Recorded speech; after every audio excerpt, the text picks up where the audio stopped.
नमस्कार दोस्तों, स्वागत है आपका स्टडी फॉर सिविल सर्विसेज में। वीडियो को पूरा देखिए। कोई भी आपका फीडबैक है, कोई सजेशन है, तुरंत वीडियो में कमेंट करके जरूर बताइए। अच्छा लगे तो वीडियो लाइक जरूर कर लीजिए और ऐसे वीडियो लगातार फ्री में पाने के लिए चैनल को तुरंत सब्सक्राइब कर लीजिए और बेल आइकन को जरूर टैप कर लीजिए ताकि आगे भी सारे वीडियो आपको मिलते रहे। यूट्यूब में फॉलो करते हैं तो प्लीज ये वाला फ्री टेलीग्राम चैनल जरूर ज्वाइन कर लीजिएगा। सारे नोटिफिकेशन, सारे अपडेट यहीं पे आते हैं, ध्यान रखिएगा। स्टडी फॉर सिविल सर्विसेज का कोई भी पेड ग्रुप अगर आपको ज्वाइन करना है तो सिर्फ 856480560660897523864455 यही नंबर है हमारे, सिर्फ जहां पे कॉल या व्हाट्सएप कर सकते हैं।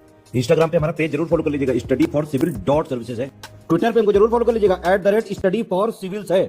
नमस्कार दोस्तों, स्वागत है आपका स्टडी फॉर एग्जाम्स में। दोस्तों, इस वीडियो में हम जीएस के टॉप 200 क्वेश्चन को कवर किए हैं। वीडियो शुरू करने से पहले मैं आपको बता दूं, UP PCS, BPSC, video exam सहित कई पेड कोर्स चल रहे हैं हमारे। अगर आप हमारा कोई पेड कोर्स लेना चाहते हैं तो ये 2 नंबर दिए गए, यहाँ पे आप कॉल या व्हाट्सएप कर सकते हैं। तो आइए वीडियो शुरू करते हैं हम लोग। प्रसिद्ध जावा ट्रेंच नामक सबसे गहरा स्थल किस महासागर में स्थित है? आपके सामने 4 ऑप्शन दिया गया है: आर्कटिक, अटलांटिक, हिंद, पैसिफिक। तो इसका जो सही आंसर हो जाएगा वह हो जाएगा ऑप्शन सी, हिंद महासागर। जावा ट्रेंच जो सुंडा गर्त के नाम से भी जाना जाता है, जिसे वह हिंद महासागर की सबसे गहरी गर्त है। विश्व की सबसे गहरी गर्त जो है वह मरियाना गर्त है, जो प्रशांत महासागर में स्थित है। और जावा ट्रेंच जो है वह हिंद महासागर की सबसे गहरी गर्त है। देखते हैं अगला प्रश्न हम लोग। भारत में निम्न में से क्या अप्रत्यक्ष कर की श्रेणी में है? आयकर, सेवा कर, संपत्ति कर, निगम कर। तो इसका जो सही आंसर हो जाएगा वह है ऑप्शन बी, सेवा कर। सेवा कर जो है वह अप्रत्यक्ष कर की श्रेणी में आता है। आयकर, संपत्ति कर और निगम कर जो है वह प्रत्यक्ष कर की श्रेणी में आता है। भारत सरकार जो है अपने नागरिकों से 2 प्रकार के टैक्स लेती है, एक प्रत्यक्ष कर, दूसरा अप्रत्यक्ष कर। तो सेवा कर जो है वह अप्रत्यक्ष कर के अंतर्गत आता है। ऑप्शन बी वह सही है। नेक्स्ट क्वेश्चन देखते हैं। निम्न में से किस लोकसभा अध्यक्ष का कुल कार्यकाल सर्वाधिक रहा? आपके सामने 4 ऑप्शन है: जीएस ढिल्लन, श्रीमती मीरा कुमार, डॉक्टर बलराम झाकड़ और जो है श्री हुकम सिंह। तो इसका जो सही आंसर हो जाएगा वह हो जाएगा ऑप्शन सी, बलराम झाकड़। बलराम झाकड़ जी जो है वो इनका कार्यकाल सर्वाधिक रहा। बलराम झाकड़ जी जो है वह कांग्रेस पार्टी से संबंधित थे और इनका जो कार्यकाल था लोकसभा अध्यक्ष के पद पर वह 1980 से जनवरी 1980 से दिसंबर 1989 तक, कुल 10 वर्ष तक ये जो है वह लोकसभा के अध्यक्ष रहे। तो इसका आंसर जो है ऑप्शन सी हो जाएगा। नेक्स्ट क्वेश्चन देखते हैं। चक्रवर्ती राजगोपालाचारी से पूर्व भारत के गवर्नर जनरल कौन थे? आपके सामने 4 ऑप्शन दिया गया है, ऑप्शन पढ़ लीजिए। इसका जो सही आंसर हो जाएगा वह हो जाएगा ऑप्शन ए, लॉर्ड माउंटबेटन। लॉर्ड माउंटबेटन जो है वह चक्रवर्ती राजगोपालाचारी से पूर्व भारत के गवर्नर जनरल थे। लॉर्ड माउंटबेटन जो है भारत के अंतिम वायसराय थे और जो है स्वतंत्र भारत के पहले गवर्नर जनरल थे।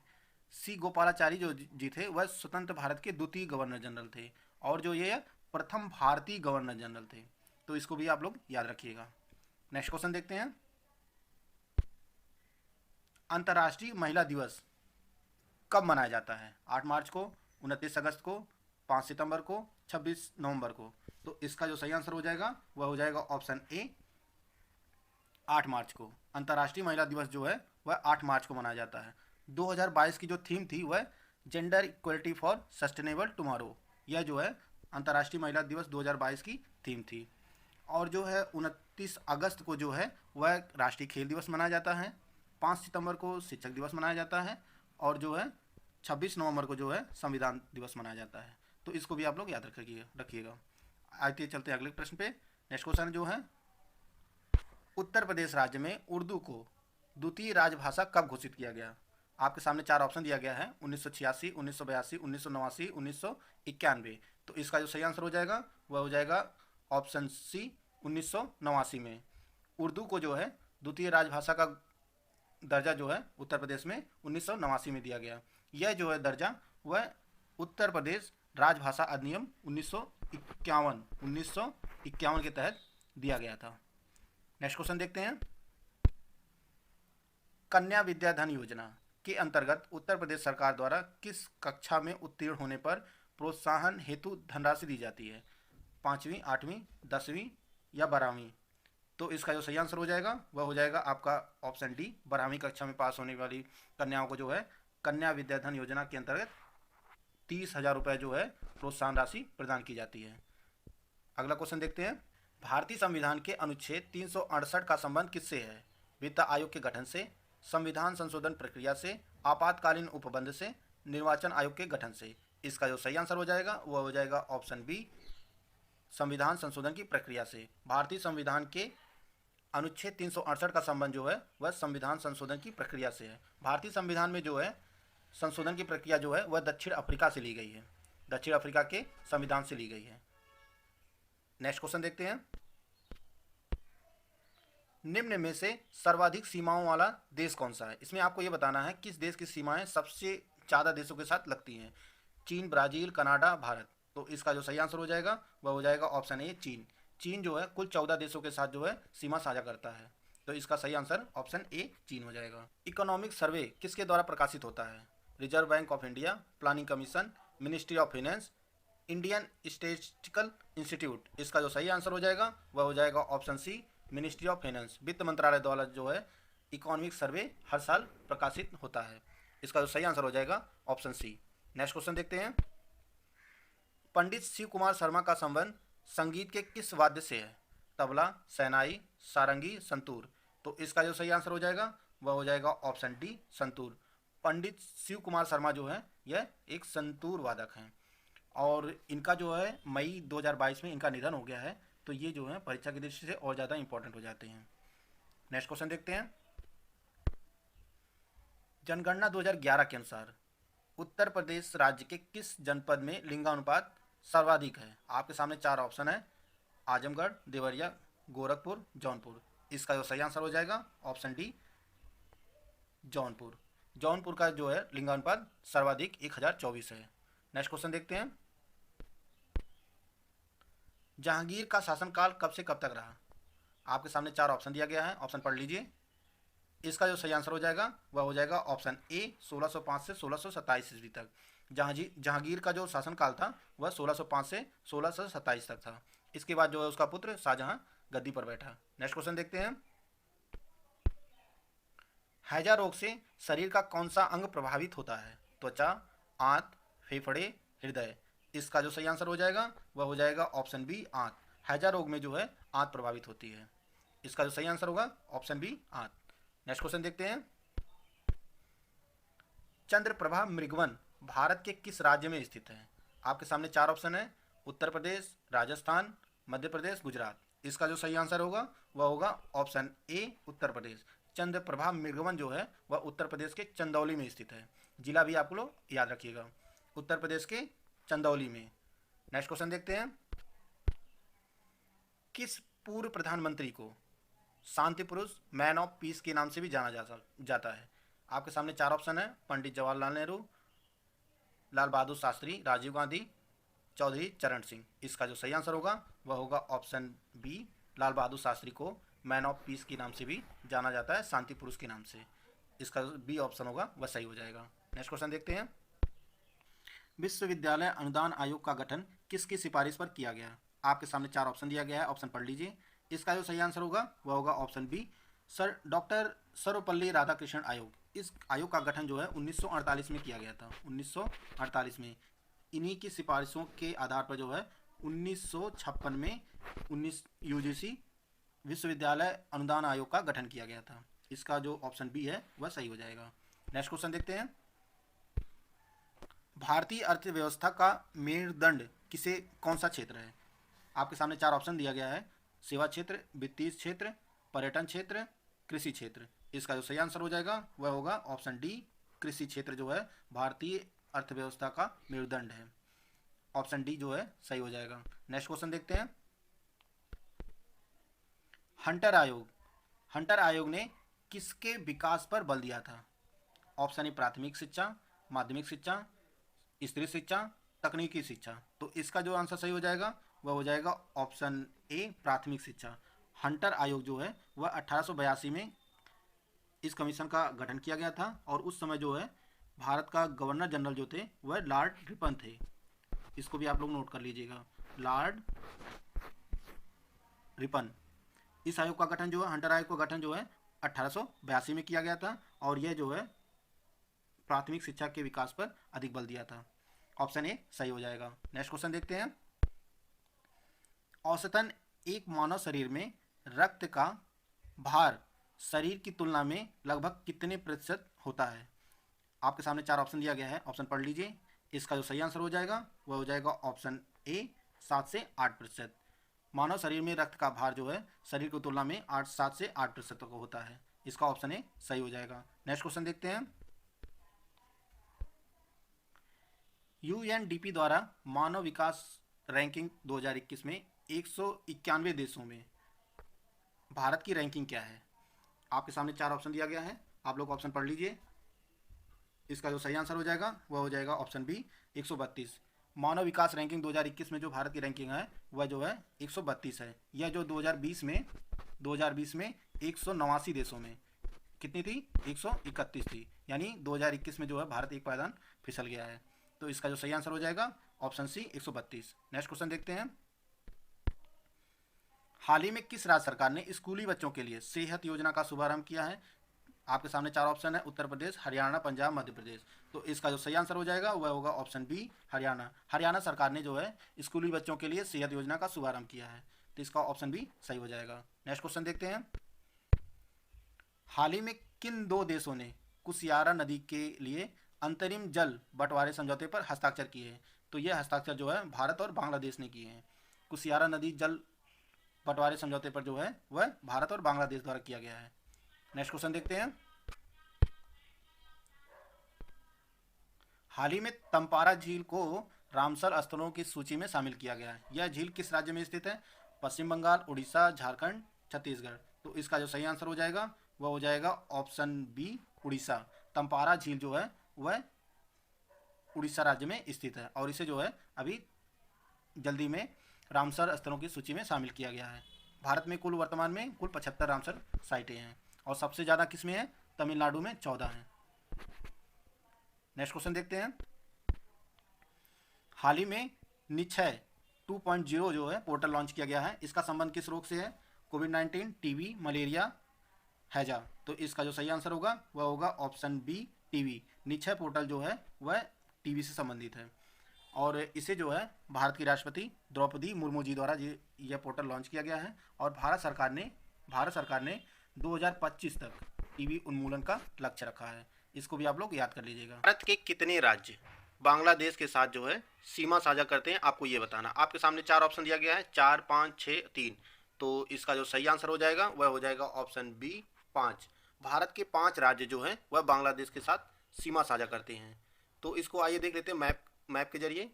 ये हमारा भारत का मैप है और इसमें देखिए ये आपका बांग्लादेश हो गया और राज्य कौन कौन से हो गए? मिजोरम, त्रिपुरा, मेघालय, असम और पश्चिम बंगाल। ये 5 राज्य जो हैं वह बांग्लादेश के साथ सीमा साझा करते हैं। कौन कौन से हैं एक बार फिर से देख लेते हैं।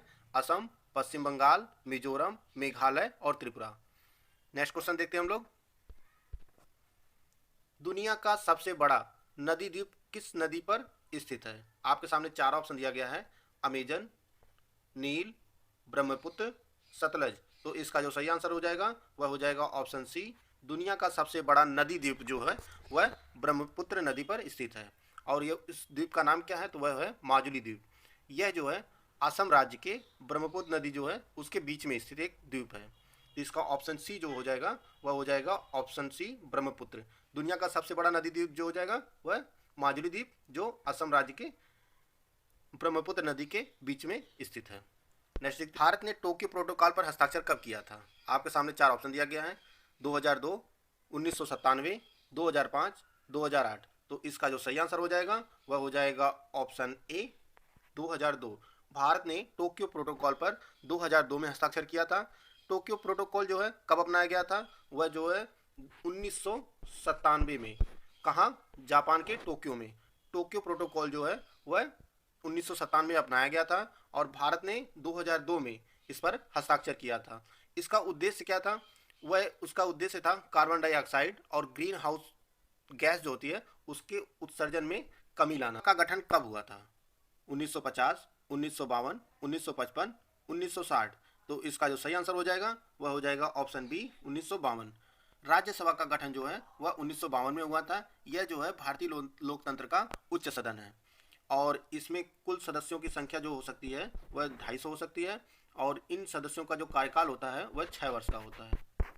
यानी राज्यसभा का गठन कब हुआ था? 1952 में। और इसमें कुल सदस्यों की संख्या कितनी हो सकती है? वह 250। और कार्यकाल जो होता है इनके सदस्यों का राज्यसभा के वह 1857 में अंग्रेजों के खिलाफ विद्रोह में कुंवर सिंह कहाँ से नेतृत्व किया था? आपके सामने 4 ऑप्शन दिया गया है, लखनऊ, कानपुर, फर्रुखाबाद, बिहार। तो इसका जो सही आंसर हो जाएगा वह हो जाएगा ऑप्शन डी, बिहार। कुंवर सिंह जो थे वह बिहार से नेतृत्व किए थे 1857 के अंग्रेजों के खिलाफ विद्रोह में। तो इसका जो सही आंसर हो जाएगा वह हो जाएगा option D, Bihar. Next question देखते हैं हम लोग। जनगणना 2011 के अनुसार किस राज्य में शहरी जनसंख्या का प्रतिशत सबसे कम है? बिहार, हरियाणा, महाराष्ट्र और हिमाचल प्रदेश। इसका जो सही आंसर हो जाएगा वह हो जाएगा ऑप्शन डी, हिमाचल प्रदेश। जनगणना 2011 के अनुसार जो है वह हिमाचल प्रदेश में शहरी जनसंख्या का प्रतिशत सबसे कम है, और यह जो प्रतिशत है वह लगभग 10% है।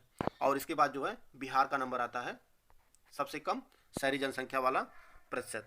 तो इसका जो ऑप्शन डी हो जाएगा वह सही हो जाएगा। नेक्स्ट क्वेश्चन देखते हैं हम लोग।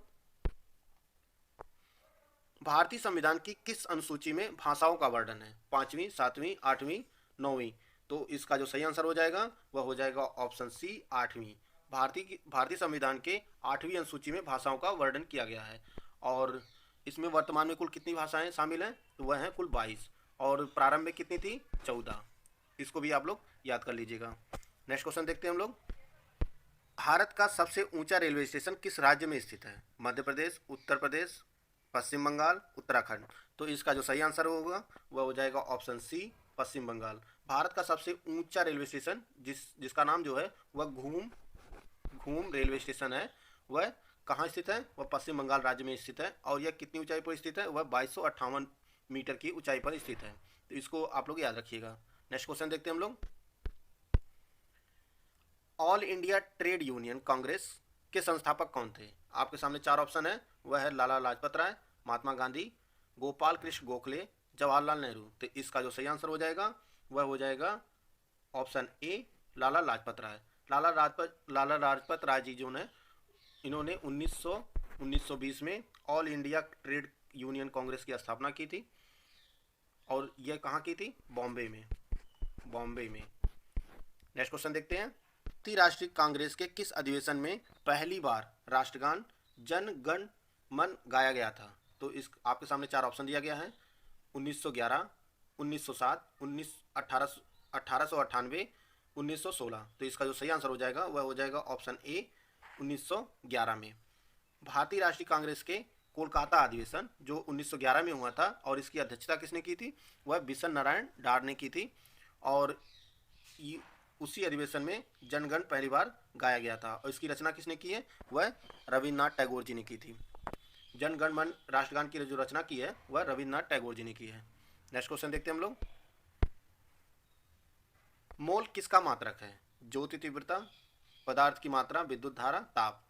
तो इसका जो सही आंसर हो जाएगा वह हो जाएगा ऑप्शन बी, पदार्थ की मात्रा। मोल जो है वह पदार्थ की मात्रा का मात्रक है। और ज्योति तीव्रता का जो मात्रक होता है वह ल्यूमेन होता है। विद्युत धारा का केल्विन होता है। और ताप का केल्विन होता है। विद्युत धारा का जो है वह एम्पियर होता है। विद्युत धारा का एम्पियर, ताप का केल्विन और पदार्थ की मात्रा का मोल, ज्योति तीव्रता का ल्यूमेन। नेक्स्ट क्वेश्चन देखते हैं। कत्थे उद्योग के लिए कौन सा जिला प्रसिद्ध है? आपके सामने 4 दिए गए हैं, उत्तर प्रदेश के 4 जिले, वाराणसी, बस्ती, बरेली, फिरोजाबाद। तो इसका जो सही आंसर हो जाएगा वह हो जाएगा ऑप्शन सी, बरेली। कत्थे उद्योग के लिए जो है वह बरेली प्रसिद्ध है। नेक्स्ट क्वेश्चन देखते हैं। नीरज चोपड़ा भारत के किस राज्य केंद्र शासित प्रदेश से संबंधित हैं? हरियाणा, हिमाचल प्रदेश, दिल्ली, असम। तो इसका जो सही आंसर हो जाएगा वह हो जाएगा ऑप्शन ए, हरियाणा। नीरज चोपड़ा जो टोक्यो ओलंपिक 2020 में गोल्ड जीता था, और किस में जीता था? जेवलिन थ्रो में। और ये किस राज्य संबंधित है? वह हरियाणा के पानीपत से। तो इसको आप लोग याद रख लीजिएगा, हरियाणा के पानीपत से संबंधित हैं।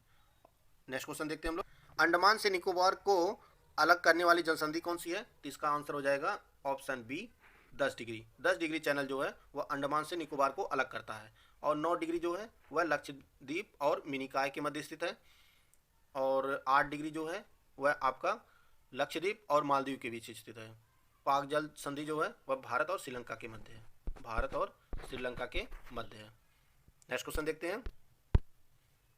किस ओजोन परत किस परत में पाई जाती है? क्षोभ मंडल, समताप मंडल, बहिर्मंडल, मध्य मंडल। तो इसका जो सही आंसर हो जाएगा वह हो जाएगा ऑप्शन बी, समताप मंडल। ओजोन परत जो है वह समताप मंडल में पाई जाती है। नेक्स्ट क्वेश्चन देखते हैं हम लोग। निम्नलिखित में से कौन सी खरीफ की फसल है? खरीफ की फसल है। तो इसका जो सही आंसर हो जाएगा वह हो जाएगा आपका ऑप्शन सी, गन्ना जो है यह खरीफ की फसल है। ऑप्शन सी, गन्ना जो है वह खरीफ की फसल है। गेहूँ, चना यह जो है रबी की फसल है।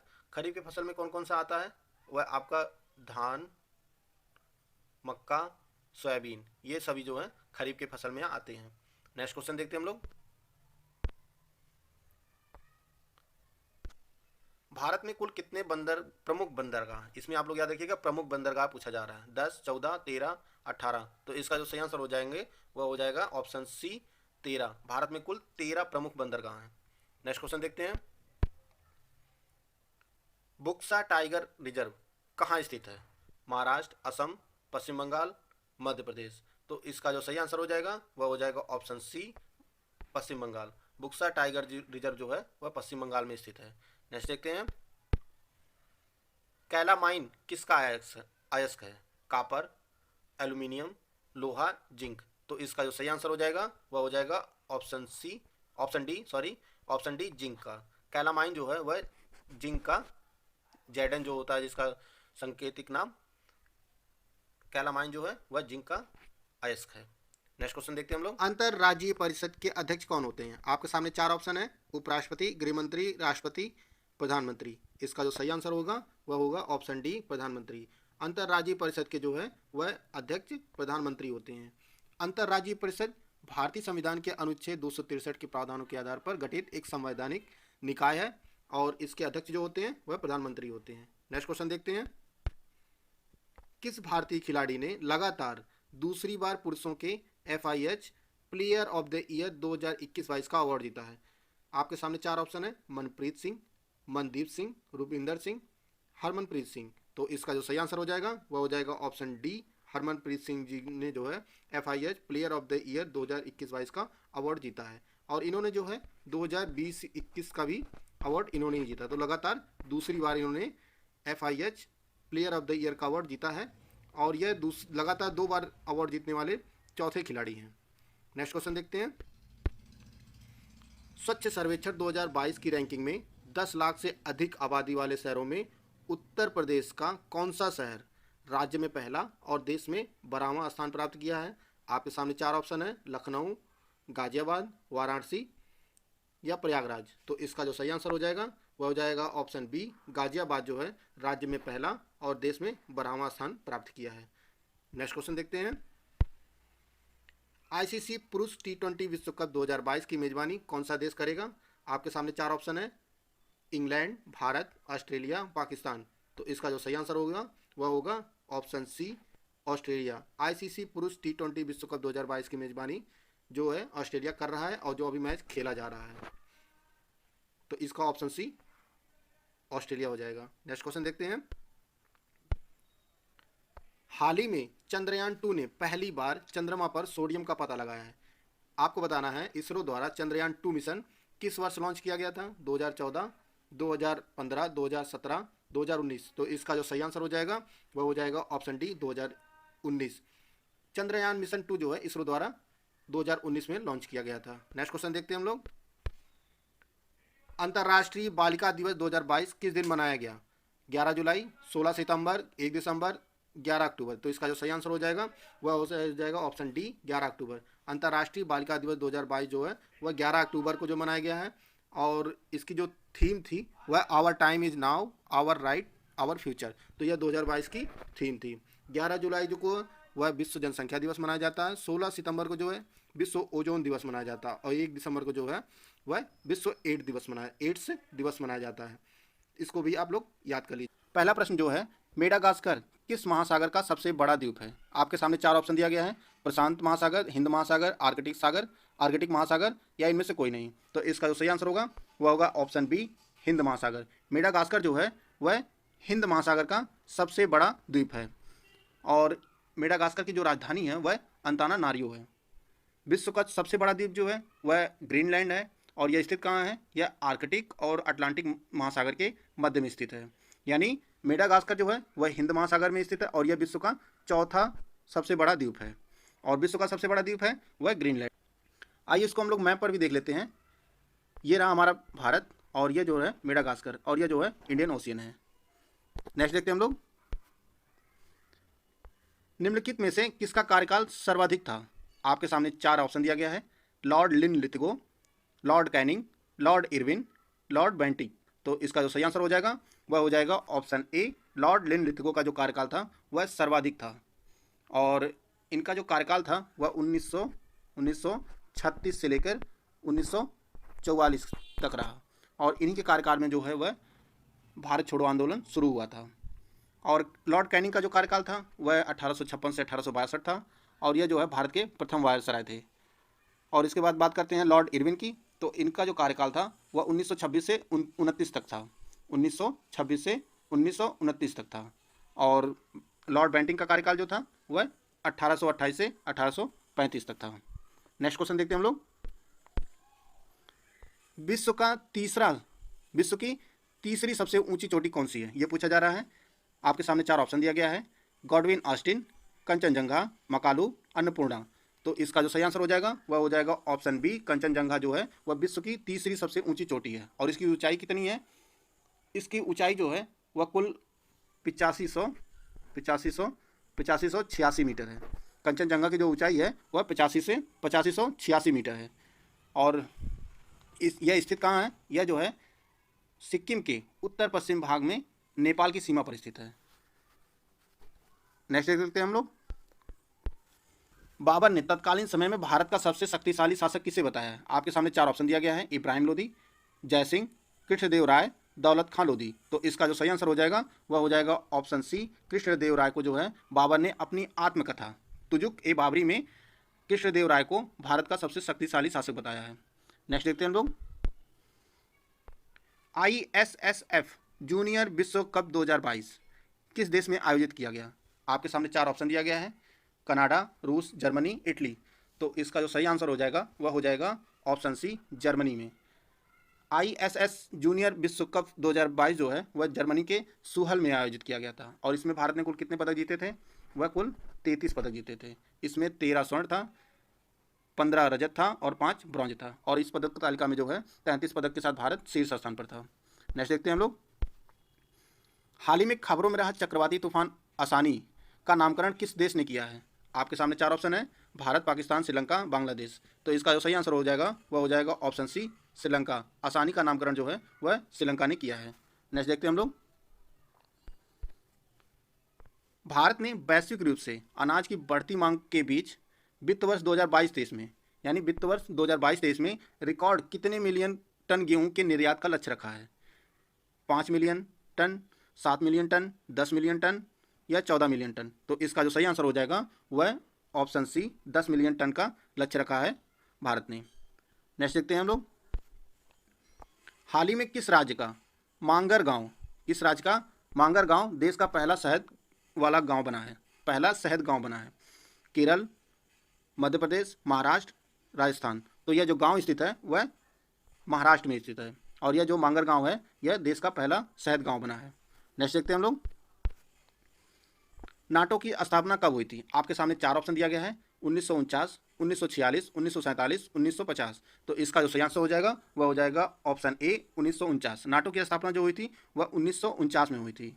नाटो का जो फुल फॉर्म होता है उत्तरी अटलांटिक संधि संगठन यानी नॉर्थ अटलांटिक ट्रीटी ऑर्गेनाइजेशन। इसका जो मुख्यालय है वह ब्रुसेल्स, बेल्जियम में है और इसमें कुल सदस्य देशों की संख्या कितनी है? वह 30 है। यानी नाटो की स्थापना 1949 में और इसका मुख्यालय ब्रुसेल्स, बेल्जियम में और सदस्य कितने? 30। नेक्स्ट देखते हैं हम लोग, लोक लेखा समिति में राज्यसभा के कितने सदस्य होते हैं? आपके सामने 4 है, 4 ऑप्शन दिया गया है, 22, 7, 15, 8। तो इसका जो सही आंसर होगा वह होगा ऑप्शन बी, 7। लोक लेखा समिति में जो है कुल 22 सदस्य होते हैं, राज्यसभा से जो है 7 और लोकसभा से 15 और इन सदस्यों का जो कार्यकाल होता है वह 1 वर्ष का होता है। इसको भी आप लोग याद रखिएगा। नेक्स्ट देखते हैं हम लोग, सोफिया किस देश की राजधानी है? आपके सामने 4 देश दिए गए हैं, नॉर्वे, रोमानिया, रवांडा, बुल्गारिया। तो इसका जो सही आंसर हो जाएगा वह हो जाएगा ऑप्शन डी बुल्गारिया। सोफिया जो है बुल्गारिया की राजधानी है और ये बुल्गारिया जो है वह यूरोप में स्थित है और इसकी जो करेंसी है वह बुल्गारियन लेव है। बुल्गारियन लेव इसकी करेंसी है। अगर इसको हम लोग रुपए में इस टाइम कन्वर्ट करेंगे तो लगभग 42 रुपये के आसपास में एक बुल्गारियन लेव जो होती है वह 42 रुपये के लगभग बराबर होगी। नेक्स्ट देखते हैं हम लोग, भारतीय मानक समय कितने राज्यों से होकर गुजरती है? आपके सामने चार है, ऑप्शन दिया गया है 5, 8, 4, 3। तो इसका जो सही आंसर हो जाएगा वह हो जाएगा आपका ऑप्शन ए 5। भारतीय मानक समय जो है कुल 5 राज्यों से गुजरता है। राज्य कौन कौन से हैं? उत्तर प्रदेश हो गया आपका, मध्य प्रदेश हो गया, छत्तीसगढ़, उड़ीसा, आंध्र प्रदेश। भारतीय मानक समय जो है कुल 5 राज्यों के साथ 5 राज्यों में गुजरता है और ये राज्य कौन कौन से हैं? उत्तर प्रदेश, मध्य प्रदेश, छत्तीसगढ़, उड़ीसा, आंध्र प्रदेश। नेक्स्ट देखते हैं हम लोग, प्रथम जैन सभा का आयोजन कहाँ किया गया था? पाटलिपुत्र में, सारनाथ में, राजगिरी में, वल्लभी में। तो इसका जो सही आंसर हो जाएगा वह हो जाएगा ऑप्शन ए पाटलिपुत्र में। प्रथम जैन सभा जो है वह पाटलिपुत्र में आयोजित की गई थी और इसके अध्यक्ष कौन थे? वह स्थूलभद्र थे। और किसके शासनकाल में हुआ था ये? वह चंद्रगुप्त मौर्य के शासनकाल में। और इसी प्रथम जैन सभा में ही जो है जैन धर्म जो है 2 भागों में बट गया था, दिगंबर और श्वेतांबर। और महावीर स्वामी जो है वह जैन धर्म के 24वें तीर्थंकर थे। नेक्स्ट देखते हैं हम लोग, स्वात घाटी किस देश में स्थित है? Bangladesh, Canada, Pakistan, Japan. तो इसका जो सही आंसर हो जाएगा वह हो जाएगा ऑप्शन सी जापान। स्वात घाटी जो है वह पाकिस्तान में स्थित है और इसे जो है पाकिस्तान का स्विट्जरलैंड भी कहा जाता है। स्वात घाटी को पाकिस्तान में या पाकिस्तान का स्विट्जरलैंड भी कहा जाता है। नेक्स्ट देखते हैं, यमुना की सहायक नदियों में कौन शामिल नहीं है? केन, हुगली, चंबल, बेतवा। तो इसका जो सही आंसर हो जाएगा वह हो जाएगा ऑप्शन बी। हुगली जो है वह यमुना की सहायक नदी नहीं है, बाकी केन, चंबल, बेतवा जो है यह यमुना की सहायक नदी है। नेक्स्ट देखते हैं हम लोग, संविधान में कुल कितने आपातकाल की विवेचना की गई है? आपके सामने 4 हैं, ऑप्शन दिया गया है ए जो है 4, बी 5, सी 3, डी 6। तो इसका जो सही आंसर हो जाएगा वह हो जाएगा आपका ऑप्शन सी 3। संविधान में जो है वह 3 प्रकार के आपातकाल का जो है वर्णन किया गया है और वो कौन कौन से हैं? आपका एक राष्ट्रीय आपातकाल है, राष्ट्रीय आपातकाल, और यह जो है आर्टिकल 352 राष्ट्रीय आपातकाल है। दूसरा जो है आपका वह राज्य में संवैधानिक तंत्र की विफलता हो जाए, राज्य में राष्ट्रपति शासन जो लगता है वह 356 के अंतर्गत लगता है। और तीसरा जो आपका लगता है वह वित्तीय आपातकाल। वित्तीय आपातकाल किसके अंतर्गत आता है? वह आर्टिकल 360 के अंतर्गत। यानी संविधान में कुल 3 प्रकार के आपातकाल की विवेचना की गई है। उसमें कौन कौन सा है? राष्ट्रीय आपातकाल, यह आर्टिकल 352 है। वित्तीय आपातकाल जो है आर्टिकल 360 है और राज्य में संवैधानिक तंत्र की विफलता जो है वह 356, यानी राज्य में राष्ट्रपति शासन 356 हो गया, आर्टिकल 356। नेक्स्ट क्वेश्चन देखते हैं हम लोग, जर्मन सिल्वर में निम्नलिखित में से किसका मिश्रण है? आपके सामने 4 ऑप्शन है, ऑप्शन पढ़ लीजिए। इसका जो सही आंसर हो जाएगा वह हो जाएगा ऑप्शन डी तांबा, निकिल, जिंक। जर्मन सिल्वर में जो है वह तांबा, निकिल और जिंक का मिश्रण होता है। नेक्स्ट देखते हैं हम लोग, राष्ट्रीय समुद्र विज्ञान संस्थान कहाँ स्थित है? आपके सामने 4 ऑप्शन दिया गया है, गोवा, नई दिल्ली, लखनऊ, देहरादून। तो इसका जो सही आंसर हो जाएगा वह हो जाएगा ऑप्शन ए गोवा। राष्ट्रीय समुद्र विज्ञान संस्थान जो है वह गोवा में स्थित है और इसकी जो स्थापना हुई थी वह जो है 1966 में हुई थी। 1966 में हुई थी राष्ट्रीय समुद्र विज्ञान संस्थान की और इसका जो यह स्थित है वह गोवा में है। नेक्स्ट देखते हैं हम लोग, 1 वोल्ट बराबर होता है, आपके सामने 4 ऑप्शन दिया गया है। इसका जो सही आंसर हो जाएगा वह हो जाएगा ऑप्शन डी 1 जूल प्रति कूलाम। 1 वोल्ट जो बराबर होता है वह 1 जूल प्रति कूलाम के बराबर होता है। तो इसका ऑप्शन डी सही हो जाएगा। नेक्स्ट देखते हैं, निम्न में से कौन सा राष्ट्रीय अंतर्राष्ट्रीय दिवस से सही सुमेलित नहीं है? आपके सामने 4 दिवस दिए गए हैं, विश्व उपभोक्ता अधिकार दिवस 15 मार्च, राष्ट्रीय टीकाकरण दिवस 16 मार्च, विश्व गौरैया दिवस 18 मार्च, विश्व जल दिवस 22 मार्च। इसका जो सही आंसर हो जाएगा वह हो जाएगा ऑप्शन सी, यह सही सुमेलित नहीं है। विश्व गौरैया दिवस जो है वह 20 मार्च को मनाया जाता है, बाकी सभी जो है सुमेलित हैं। यानी विश्व गौरैया दिवस जो है वह 18 मार्च को ना मनाकर 20 मार्च को मनाया जाता है। तो इसका ऑप्शन सी जो है वह सही हो जाएगा। नेक्स्ट देखते हैं हम लोग, हड़प्पा तथा मोहनजोदड़ो की खोज के समय भारतीय पुरातत्व सर्वेक्षण के महानिदेशक कौन थे? आपके सामने 4 ऑप्शन है, Dayaram Sahni, DP Agrawal, John Marshall, Alexander Cunningham. तो इसका जो सही आंसर हो जाएगा वह हो जाएगा option C, John Marshall. Harappa तथा मोहनजोदड़ो की खोज के समय जो है वह भारतीय पुरातत्व सर्वेक्षण के महानिदेशक जॉन मार्शल थे, और भारतीय पुरातत्व सर्वेक्षण की जो स्थापना हुई थी वह 1861 में हुई थी। और अलेक्जेंडर कनिंघम जो थे वह भारतीय पुरातत्व सर्वेक्षण के पहले महानिदेशक थे। और हड़प्पा और मोहनजोदड़ो जो है ये अब दोनों पाकिस्तान में स्थित हैं। नेक्स्ट देखते हैं, मलिक काफूर को प्रसिद्ध कोहिनूर हीरा किसने प्रदान किया था? आपके सामने 4 ऑप्शन दिया गया है, प्रताप रुद्रदेव, रामचंद्र देव, वीर बल्लार तृतीय, सुंदर पांडे। तो इसका जो सही आंसर हो जाएगा वह हो जाएगा ऑप्शन ए, प्रताप रुद्रदेव। मलिक काफूर को प्रसिद्ध कोहिनूर हीरा जो है वह प्रताप रुद्रदेव ने प्रदान किया था, और प्रसिद्ध कोहिनूर हीरा जो है वह गोलकुंडा की खान से निकाला गया था। नेक्स्ट क्वेश्चन देखते हैं हम लोग, मंगल पांडे सैनिक थे। आपके सामने 4 ऑप्शन दिया गया है, ऑप्शन पढ़ लीजिए। इसका जो सही आंसर हो जाएगा वह हो जाएगा ऑप्शन डी, 34वीं नेटिव इन्फेंट्री से। मंगल पांडे जो थे वह बैरकपुर में 34वीं नेटिव इन्फेंट्री के एक सैनिक थे। तो इसका जो सही आंसर हो जाएगा वह हो जाएगा ऑप्शन डी। नेक्स्ट देखते हैं हम लोग, द्वितीय पंचवर्षीय योजना का मॉडल किसने दिया था? आपके सामने 4 ऑप्शन है, N Gadgil, Jawaharlal Nehru, B N Rao, PC Mahalanobis. तो इसका जो सही आंसर हो जाएगा आपका हो जाएगा ऑप्शन डी, पीसी महालनोबिस। द्वितीय पंचवर्षीय योजना का मॉडल जो है पीसी महालनोबिस ने दिया था। द्वितीय पंचवर्षीय योजना का जो टाइम पीरियड था वो कब से कब तक था? 1956 से 61 तक था। इसका ऑप्शन डी सही हो जाएगा।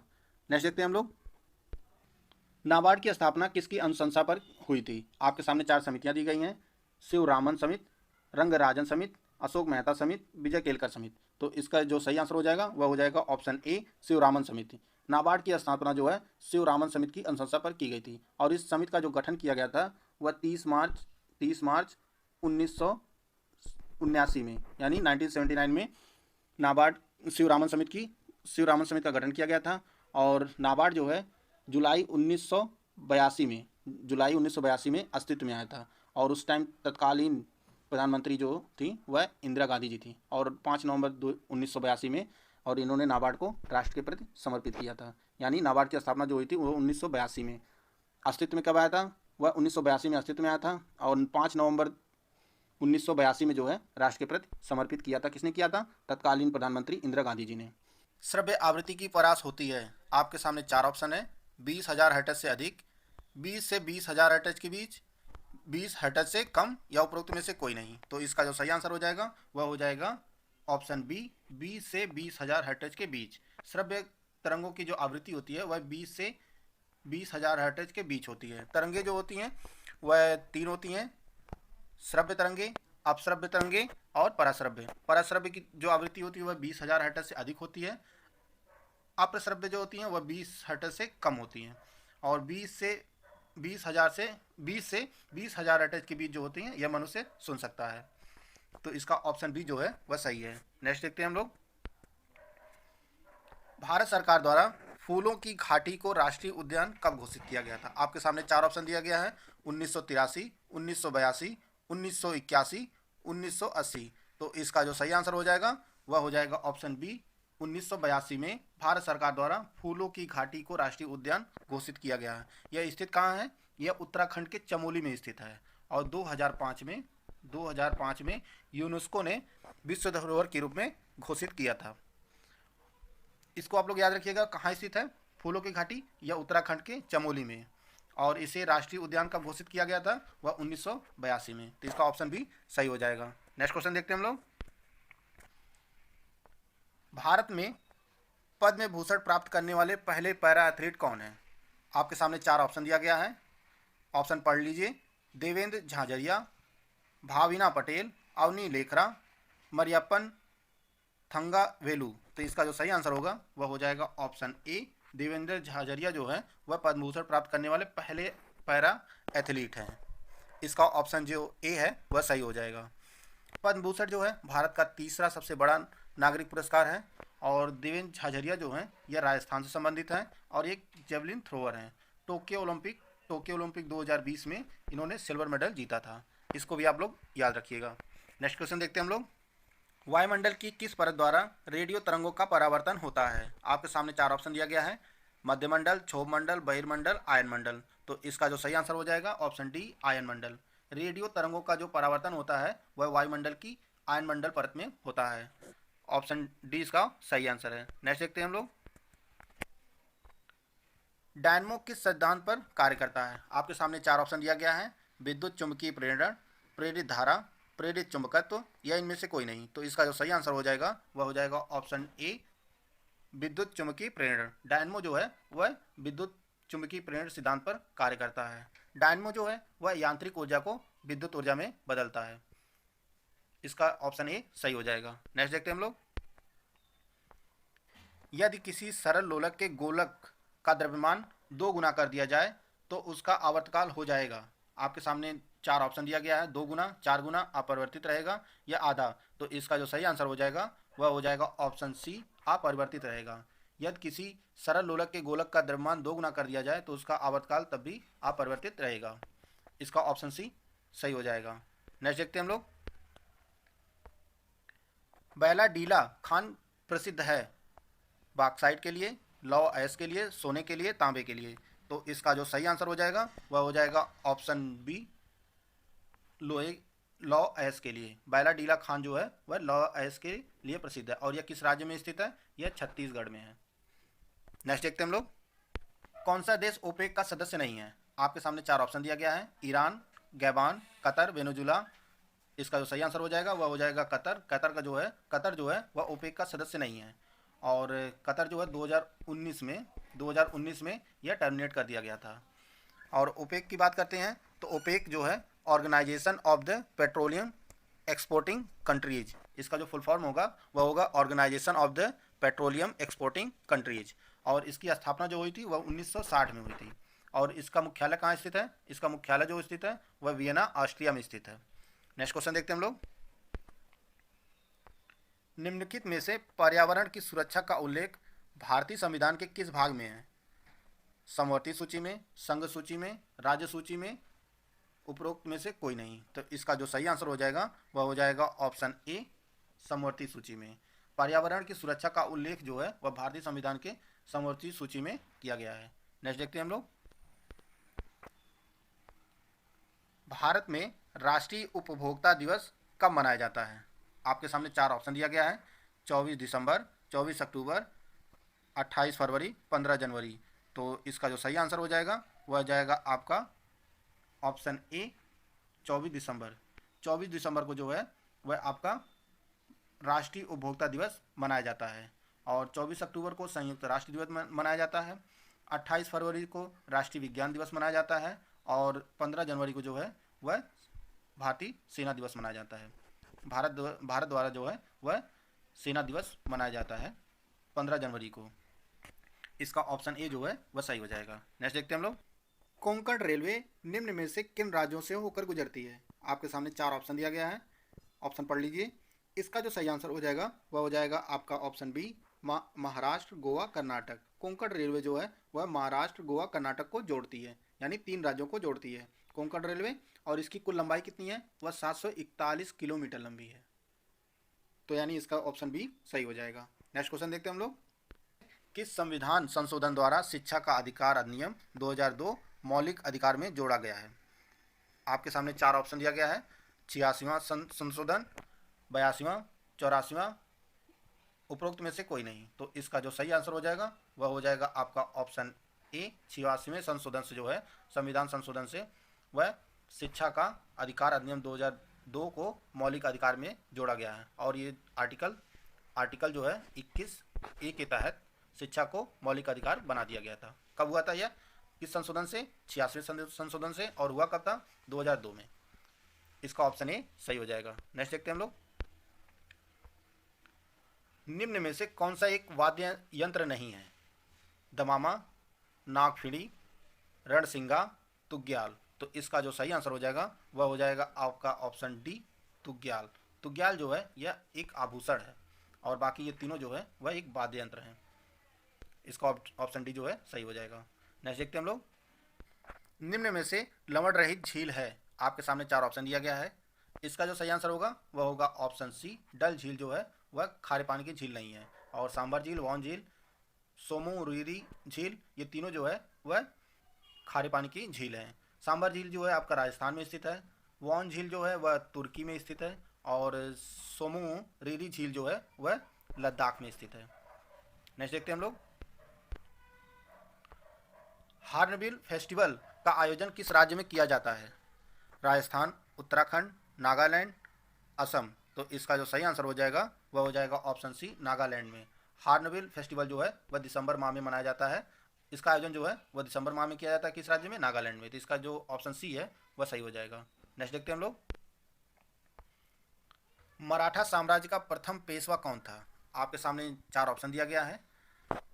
बाजीराव प्रथम, बालाजी विश्वनाथ, अंबाजी या उपरोक्त में से कोई नहीं। तो इसका जो सही आंसर हो जाएगा वह हो जाएगा ऑप्शन बी, बालाजी विश्वनाथ जो है मराठा साम्राज्य का प्रथम पेशवा थे। और पेशवा कौन होते थे? पेशवा जो है राजा के सलाहकार होते थे। मराठा साम्राज्य में पेशवा राजा जो होता था उसके सलाहकार होते थे।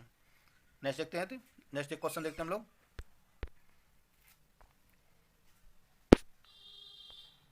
बेसबॉल की एक टीम में कितने खिलाड़ी होते हैं? 11, 6, 7, 9। तो इसका जो सही आंसर हो जाएगा वह हो जाएगा ऑप्शन डी, 9 खिलाड़ी। बेसबॉल की एक टीम में जो है कुल 9 खिलाड़ी होते हैं। नेक्स्ट देखते हैं हम लोग,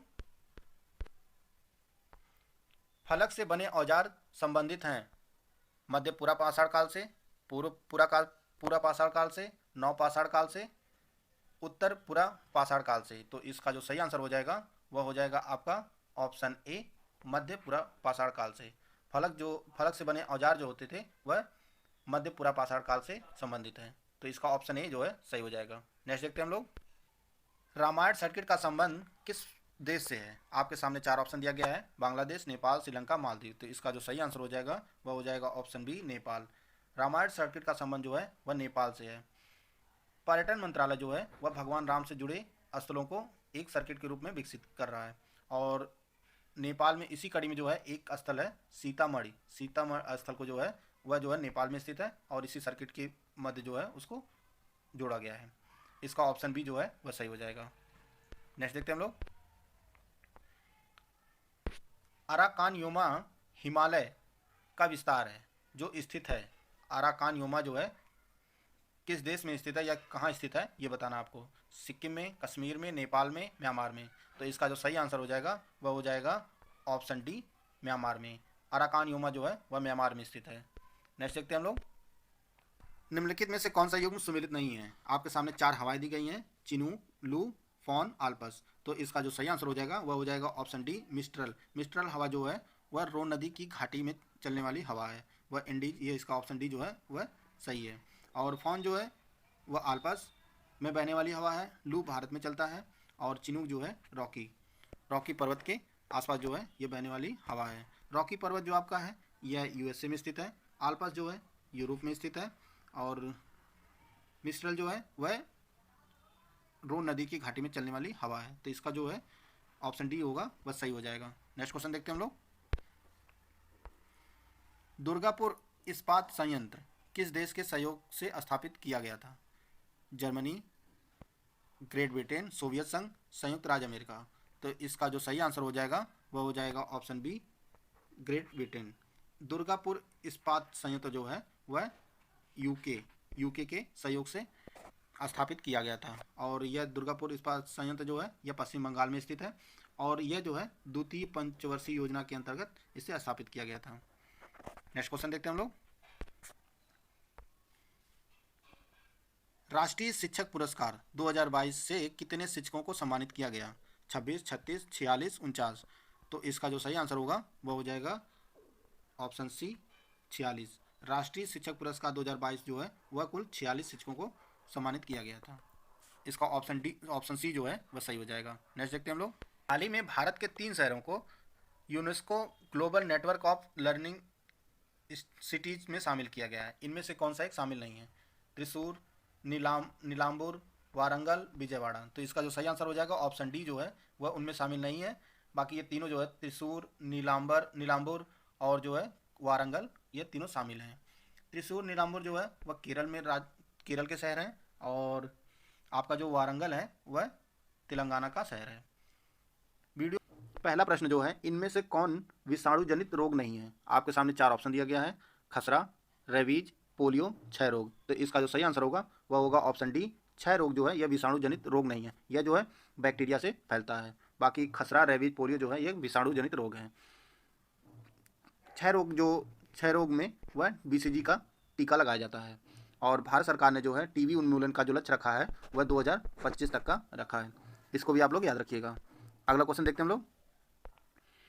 आपके सामने 4 घटनाएं दी गई हैं, उनको सही कालानुक्रम के अनुसार जो है व्यवस्थित करना है। क्रिप्स मिशन, अगस्त प्रस्ताव, नेहरू रिपोर्ट, वेवेल योजना। तो आपके सामने 4 ऑप्शन दिया गया है, सही ऑप्शन चुन लीजिए आप। क्रिप्स मिशन जो है वह मार्च 1942 में आया था, और अगस्त प्रस्ताव जो है वह 1940 में। नेहरू रिपोर्ट जो है 1928 में प्रस्तुत की गई, और वेवेल योजना थी वह 1945 में। तो इसका ऑप्शन जो बी है वह सही हो जाएगा। 3, 2, 1, 4, इसका ऑप्शन बी सही हो जाएगा। अगला क्वेश्चन देखते हैं हम लोग।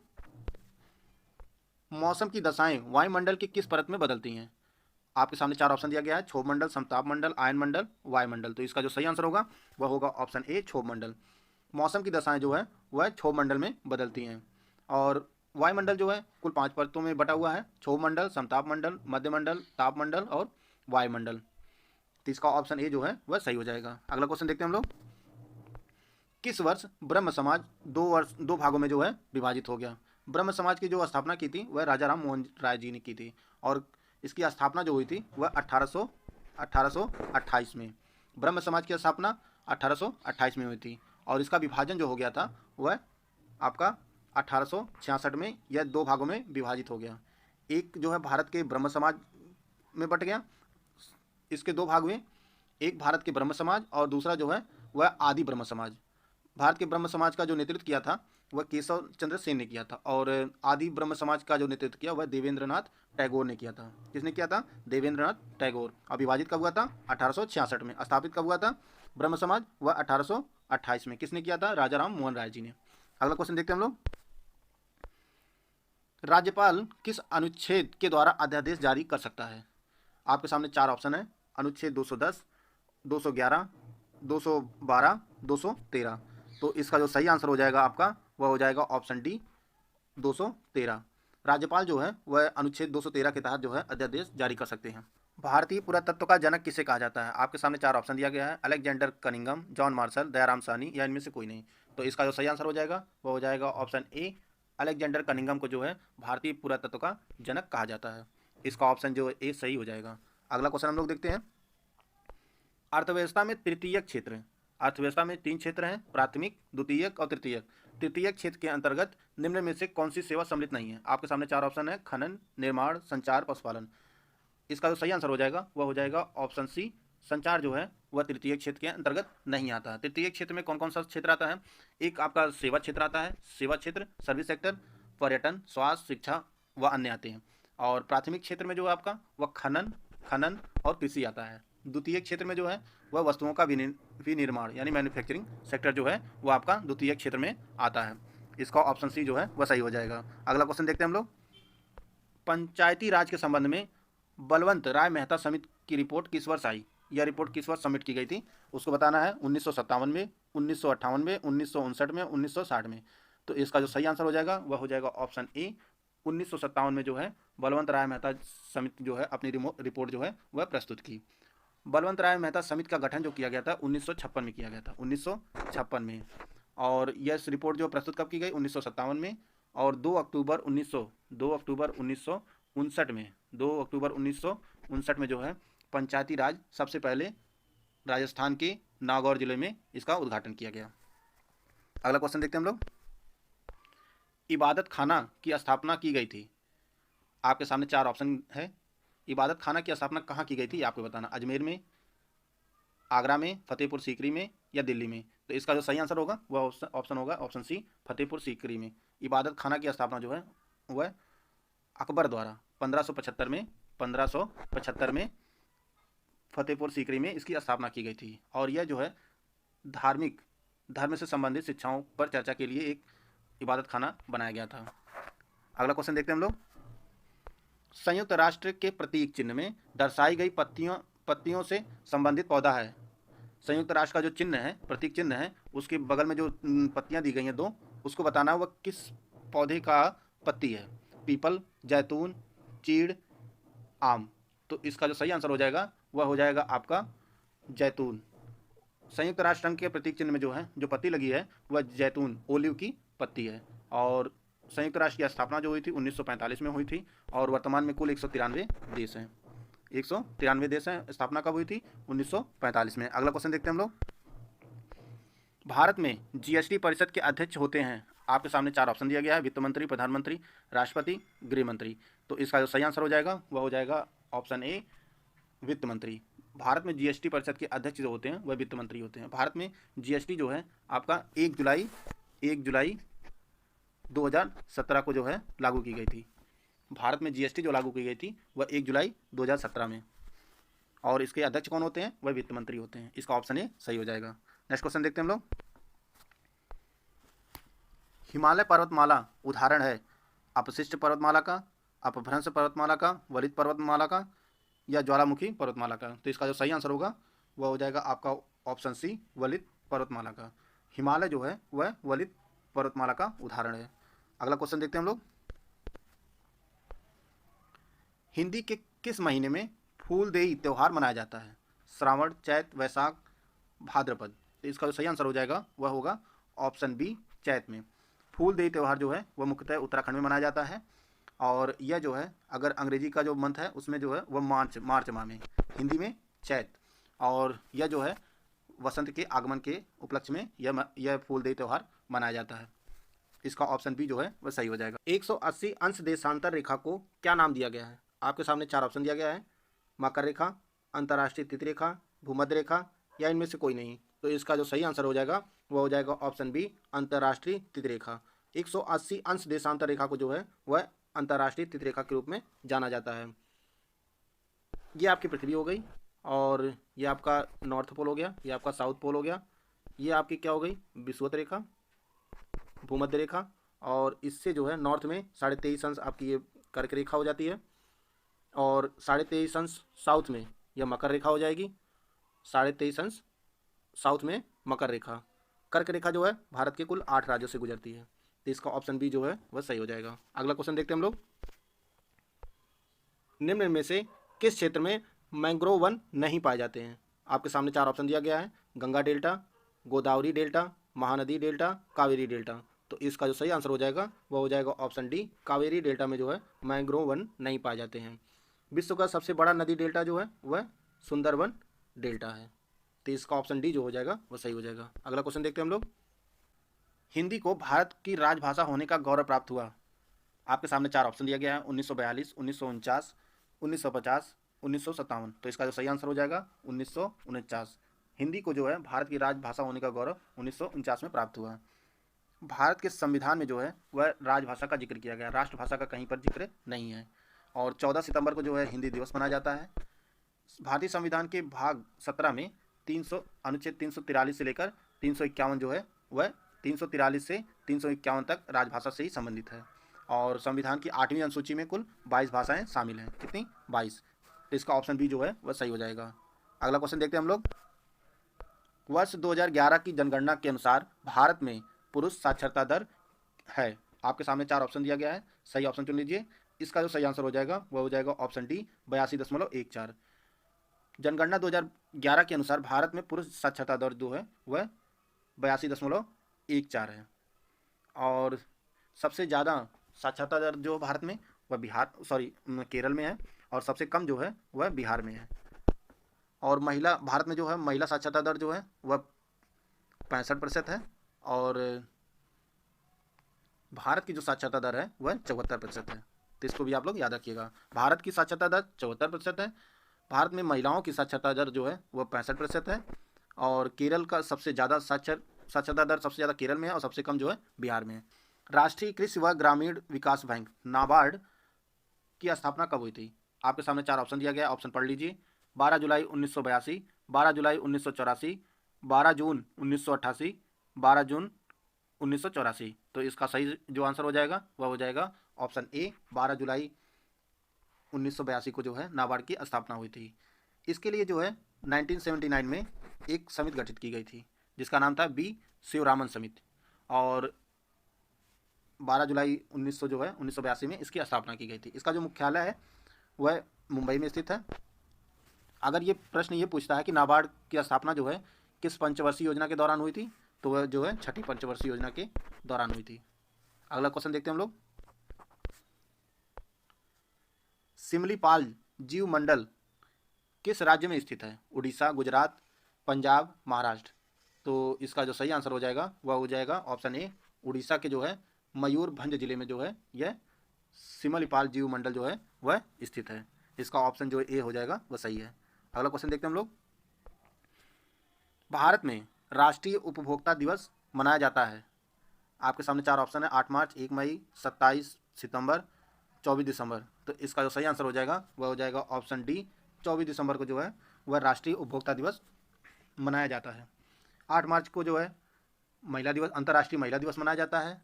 1 मई को जो है अंतर्राष्ट्रीय मजदूर दिवस मनाया जाता है। और 27 सितंबर को जो है वह विश्व पर्यटन दिवस मनाया जाता है। तो इसका ऑप्शन डी सही हो जाएगा। अगला क्वेश्चन देखते हैं हम लोग। निम्न में से वायु की गति किस यंत्र से मापी जाती है? थर्मामीटर से, बैरोमीटर से, एनीमोमीटर से, हाइग्रोमीटर से। तो इसका जो सही आंसर हो जाएगा वह हो जाएगा आपका ऑप्शन सी, एनीमोमीटर से। एनीमोमीटर से जो है वह वायु की गति मापी जाती है। और थर्मामीटर से मनुष्य का तापमान मापा जाता है। बैरोमीटर जो है वह वायुमंडल का दाब मापा जाता है। और हाइग्रोमीटर से जो है वायुमंडल की आर्द्रता मापी जाती है। इसका ऑप्शन सी जो हो जाएगा वह सही हो जाएगा। अगला क्वेश्चन देखते हैं हम लोग। स्वतंत्र भारत में राष्ट्रीय वन नीति लागू की गई। आपके सामने 4 ऑप्शन दिया गया है, 1952, 1955, 1945, 1950। तो इसका जो सही आंसर हो जाएगा वह हो जाएगा ऑप्शन ए, 1952 में। स्वतंत्र भारत में जो है राष्ट्रीय वन नीति जो है वह 1952 में लागू की गई थी। और देश में पहली बार कब लागू की गई थी? वह 1894 में। 1894 में पहली बार जो है राष्ट्रीय वन नीति लाई गई थी। और स्वतंत्र भारत में पूछा जाए तो 1952 में। इसका ऑप्शन ए सही हो जाएगा। नेक्स्ट देखते हैं हम लोग। हाल ही में पंकज आडवाणी ने बिलियर्ड्स के फाइनल में भारत के सौरभ कटारी को 4-0 से हराकर अपना कौन-सा विश्व खिताब जीता है? तो आपके सामने 4 ऑप्शन दिया गया है, 15वां, 19वां, 20वां, 25वां। तो इसका जो सही आंसर हो जाएगा ऑप्शन डी, 25वां, अपना 25वां विश्व खिताब जीता है। एग्जाम में अक्सर पूछता है पंकज आडवाणी किस खेल से संबंधित है? तो अब पंकज आडवाणी जो है वह बिलियर्ड्स खेल से संबंधित है। बिलियर्ड्स जो होता है एक आयताकार बोर्ड होता है और उसी पर छोटी छोटी कलरफुल बॉलें होती है और इसी को स्टिक से मारा जाता है। तो यही बिलियर्ड्स खेल होता है। अगला क्वेश्चन देखते हैं हम लोग। हाल ही में एजुकेशन 4.0 इंडिया रिपोर्ट किस अंतर्राष्ट्रीय संस्था ने लॉन्च किया है? आपके सामने 4 ऑप्शन दिया गया है। इसका जो सही आंसर हो जाएगा वह हो जाएगा option B, world economic forum. Education 4.0 India report जो है वर्ल्ड इकोनॉमिक फोरम द्वारा जारी की गई है। तो इसका ऑप्शन बी जो है सही हो जाएगा। अगला क्वेश्चन देखते हैं हम लोग। नेशनल गेम्स 2023 का आयोजन किस राज्य में किया जाएगा? आपके सामने 4 ऑप्शन दिया गया है, उत्तर प्रदेश, केरल, पंजाब, गोवा। तो इसका जो सही आंसर हो जाएगा वह हो जाएगा option D, Goa. National games 2023 का जो आयोजन किया जाएगा वह 2023 में गोवा में किया जाएगा। 2022 में जो आयोजित किया गया, 2022 में गुजरात में आयोजित किया गया। भारतीय संसद की लोक लेखा समिति के अध्यक्ष की नियुक्ति कौन करता है? प्रधानमंत्री, भारत के राष्ट्रपति, लोकसभा अध्यक्ष या राज्यसभा के सभापति? तो इसका जो सही आंसर है वो ऑप्शन सी, लोकसभा अध्यक्ष। लोकसभा अध्यक्ष जो है वह लोक लेखा समिति के अध्यक्ष की नियुक्ति करता है और यह विपक्षी दल का होता है। लोक लेखा समिति में कुल 22 सदस्य होते हैं, जिनमें लोकसभा के 15 सदस्य होते हैं और राज्यसभा के कुल 7 सदस्य होते हैं। और यह जो समिति है यह सार्वजनिक व्यय की जांच करती है। आते हैं अगला प्रश्न लोग। निम्न में से किस देश के संविधान से भारत के सर्वोच्च न्यायालय का न्यायिक पुनर्विलोकन का अधिकार लिया गया है? आयरलैंड, संयुक्त राज्य अमेरिका, कनाडा या ग्रेट ब्रिटेन? तो इसका जो सही आंसर है वो ऑप्शन बी, संयुक्त राज्य अमेरिका से जो है भारत के सर्वोच्च न्यायालय का न्यायिक पुनर्विलोकन का अधिकार लिया गया है। इसका जो ऑप्शन बी है वह सही है। थायमिन कमी से होता है बेरी, स्कर्वी, रिकेट्स या रतौंधी? तो इसका जो सही आंसर है वो ऑप्शन ए, बेरी। थायमिन कमी से बेरी रोग होता है और इसका यह जो है विटामिन B1 का रासायनिक नाम है। इसका जो ऑप्शन ए है वह सही है। स्कर्वी जो होता है वो आपके विटामिन सी से होता है। रिकेट्स विटामिन डी से होता है और रतौंधी आपका विटामिन ई से होता है। आते हैं अगला प्रश्न लोग, मानव शरीर में पाई जाने वाली सबसे बड़ी ग्रंथि कौन सी है? आदिवृक्क, थायराइड, यकृत या अग्न्याशय? तो इसका जो सही आंसर है वो ऑप्शन सी यकृत। यकृत जो है यह मानव शरीर में पाई जाने वाली सबसे बड़ी ग्रंथि है। इसका जो ऑप्शन सी है वह सही है। और यकृत में ही विटामिन ए का भंडारण होता है। और यकृत के जो अध्ययन किया जाता है वो आपका हिपेटोलॉजी कहा जाता है। हिपेटोलॉजी के अंतर्गत जो है वो यकृत का अध्ययन किया जाता है। आते हैं अगला प्रश्न लोग, केंद्रीय आलू संस्थान जो है वो कहाँ स्थित है? नई दिल्ली, शिमला, पंतनगर या कटक? तो इसका जो सही आंसर है वो ऑप्शन बी शिमला में स्थित है केंद्रीय आलू अनुसंधान संस्थान। इसका जो ऑप्शन बी है वह सही है। किस रक्त समूह में प्रतिरक्षी नहीं होते हैं? ए बी, ए, ओ या बी? तो इसका जो सही आंसर है वो ऑप्शन ए रक्त समूह ए बी में प्रतिरक्षी नहीं होते हैं और इसीलिए इसे जो है सार्वभौमिक प्राप्तकर्ता कहा जाता है। एक प्रश्न बार बार पूछता है कि सार्वदाता किसे कहा जाता है? तो आपका ओ को सार्वदाता कहा जाता है और ए बी को सार्वग्राही कहा जाता है। आते हैं अगला प्रश्न लोग, 2 से 4 नवंबर 2022 तक इंडिया फूड एक्सपो का आयोजन कहाँ हुआ था? चंडीगढ़, भोपाल, अहमदाबाद या लखनऊ? तो इंडिया फूड एक्सपो का जो आयोजन किया गया था वो लखनऊ में किया गया था। इसका जो ऑप्शन डी है वह सही है। और इसका जो उद्घाटन है वह उत्तर प्रदेश के मुख्यमंत्री योगी आदित्यनाथ ने इसका उद्घाटन किया था लखनऊ में। यूरिया में नाइट्रोजन कितना प्रतिशत होता है? 46, 63, 70 या 28? तो यूरिया में नाइट्रोजन जो प्रतिशत होता है आपका 46% होता है। इसका जो ऑप्शन ए है वह सही है। और इसका जो रासायनिक सूत्र होता है वह NH2CO NH2 इसका रासायनिक सूत्र होता है। इसका जो ऑप्शन ए है वह सही है। वर्तमान में केंद्रीय फिल्म प्रमाणन बोर्ड के अध्यक्ष कौन है? अनुपम खेर, गजेंद्र चौहान, चंद्रप्रकाश द्विवेदी या प्रसून जोशी? तो इसका जो सही आंसर है वो ऑप्शन डी प्रसून जोशी जो है वो केंद्रीय फिल्म प्रमाणन बोर्ड के अध्यक्ष हैं। इसका जो ऑप्शन डी है वह सही है। भारत में GST कब लागू हुआ? 1 जुलाई 2017, 8 नवंबर 2017, 30 जुलाई 2017 या 1 मार्च 2017? तो भारत में GST जो शुरू हुआ है लागू हुआ है वह 1 जुलाई 2017 से लागू हुआ। इसका जो ऑप्शन ए है वह सही है। अगर संविधान संशोधन की बात की जाए तो GST जो है वह 101वें संविधान संशोधन द्वारा जो है लागू किया गया है। इसका जो ऑप्शन ए है वह सही है। ओलंपिक 2020 किस शहर में आयोजित किया गया है? टोक्यो में, पेरिस में, लॉस एंजल्स में या लंदन में? तो इसका जो सही आंसर है वो ऑप्शन ए टोक्यो में आयोजित किया गया है ओलंपिक 2020 को। और यह ओलंपिक का 32वां संस्करण था। और इसमें पदक तालिका की बात करें तो सबसे पहले स्थान पर जो था आपका USA था, दूसरे स्थान पर चाइना था, तीसरे स्थान पर ROC था। पहला स्थान पर अमेरिका, दूसरे चाइना और तीसरे जो है वह ROC था। अब जान लेते हैं हम लोग भारत के बारे में। तो भारत ने ओलंपिक 2020 में कुल जो है 7 पदक जीता था और यह भारत का सबसे अच्छा जो ओलंपिक माना जाएगा। इनमें आपका 1 स्वर्ण था, 2 रजत था और 4 आपके कांस्य पदक थे। और जो 1 स्वर्ण पदक था वह नीरज चोपड़ा ने जीता था। आते हैं तो हाईकोर्ट के जूनियर असिस्टेंट का जो हमारा पेड कोर्स है वह 24 नवंबर 2022 से दोनों भाषाओं में शुरू हो रहा है। और साथ में ही UPSSC जूनियर असिस्टेंट का जो पेड कोर्स हमारा शुरू हो रहा है वो 26 नवंबर 2022 से दोनों भाषाओं में ये पेड कोर्स शुरू हो रहा है। अगर आप इन पेड कोर्स से जुड़ना चाहते हैं तो ये हमारे कॉलिंग नंबर है, आप इनसे जो है सारी इन्फॉर्मेशन ले सकते हैं और हमारे पेड ग्रुप जो है वो ज्वाइन कर सकते हैं। मिशन इंद्रधनुष किससे संबंधित है? शहरीकरण से, प्रतिरक्षण से, स्वास्थ्य एवं सफाई से या पेंशन से? तो इसका जो सही आंसर है वो ऑप्शन बी प्रतिरक्षण संबंधित है इंद्रधनुष। और यह जो है स्वास्थ्य एवं परिवार कल्याण मंत्रालय द्वारा वर्ष 2014 में से शुरू किया गया था इंद्रधनुष कार्यक्रम को। आते हैं अगला प्रश्न लो, भारत की पहली बुलेट ट्रेन किन शहरों के बीच चलेगी? नई दिल्ली और वाराणसी, बेंगलुरु और चेन्नई, अहमदाबाद और मुंबई या नई दिल्ली और चंडीगढ़? तो इसका जो सही आंसर है वो ऑप्शन सी पहली जो बुलेट ट्रेन चलाई जाएगी वो अहमदाबाद और मुंबई के मध्य चलाई जाएगी। इसका जो ऑप्शन सी है वह सही है। और जो पहली ट्रेन जो तय करेगी दूरी वो आपके 508 किलोमीटर की जो है वो दूरी तय करेगी। मुंबई और अहमदाबाद के बीच में।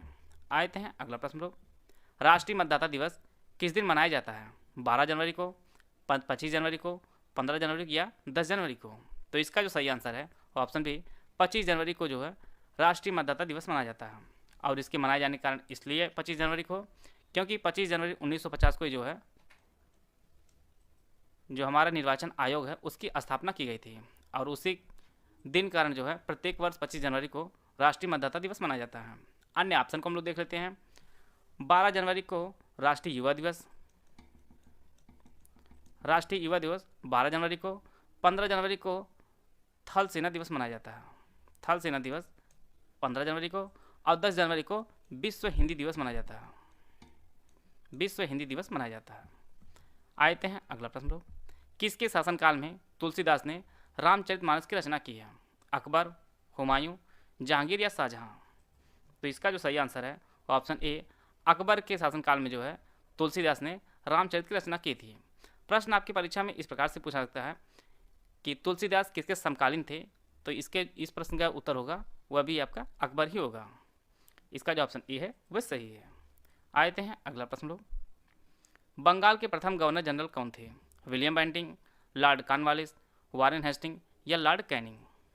तो इसका जो सही आंसर है वो ऑप्शन सी वारेन हेस्टिंग जो है वो बंगाल का प्रथम गवर्नर जनरल था, और इसका जो कार्यकाल था वो 1773 से 1785 तक जो है इसका कार्यकाल था।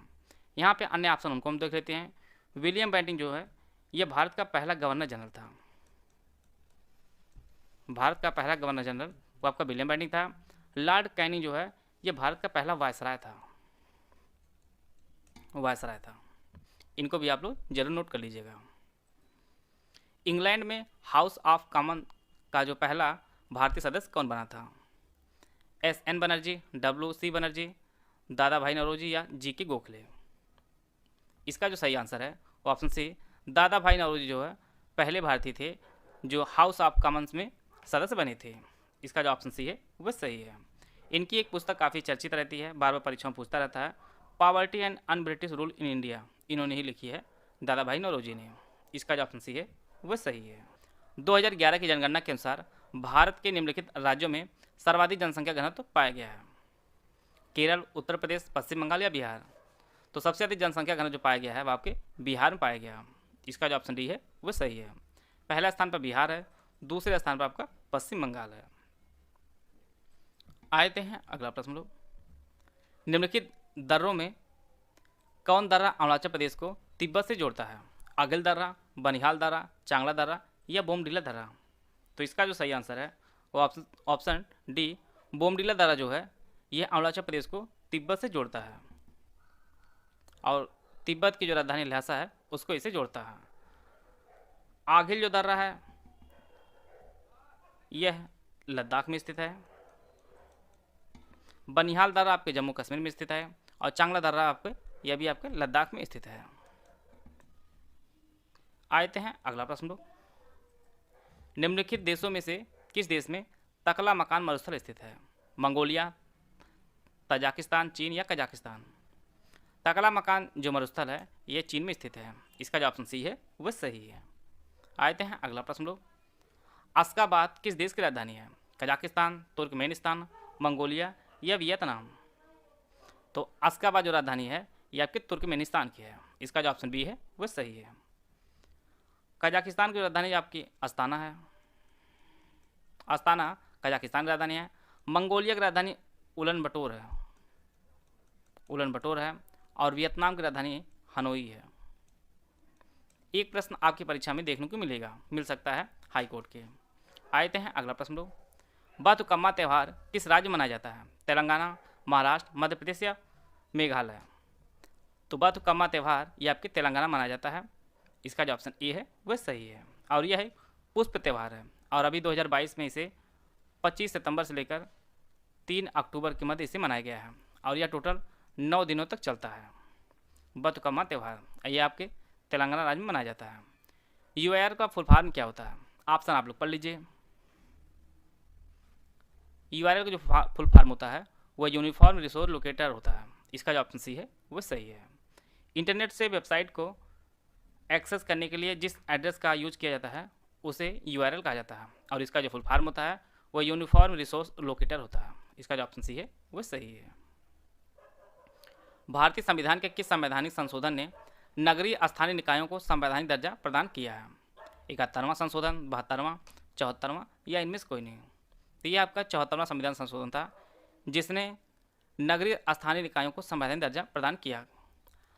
और ये जो संशोधन हुआ था वो आपका 1992 में संशोधन हुआ था। और ये अगर आपकी परीक्षा में पूछे लागू कब हुआ तो आपका 1993 में यह लागू हुआ था। आते हैं अगला प्रश्न लोग। वर्ष 2022 का दादा साहब फाल्के पुरस्कार किसे प्रदान किया गया है?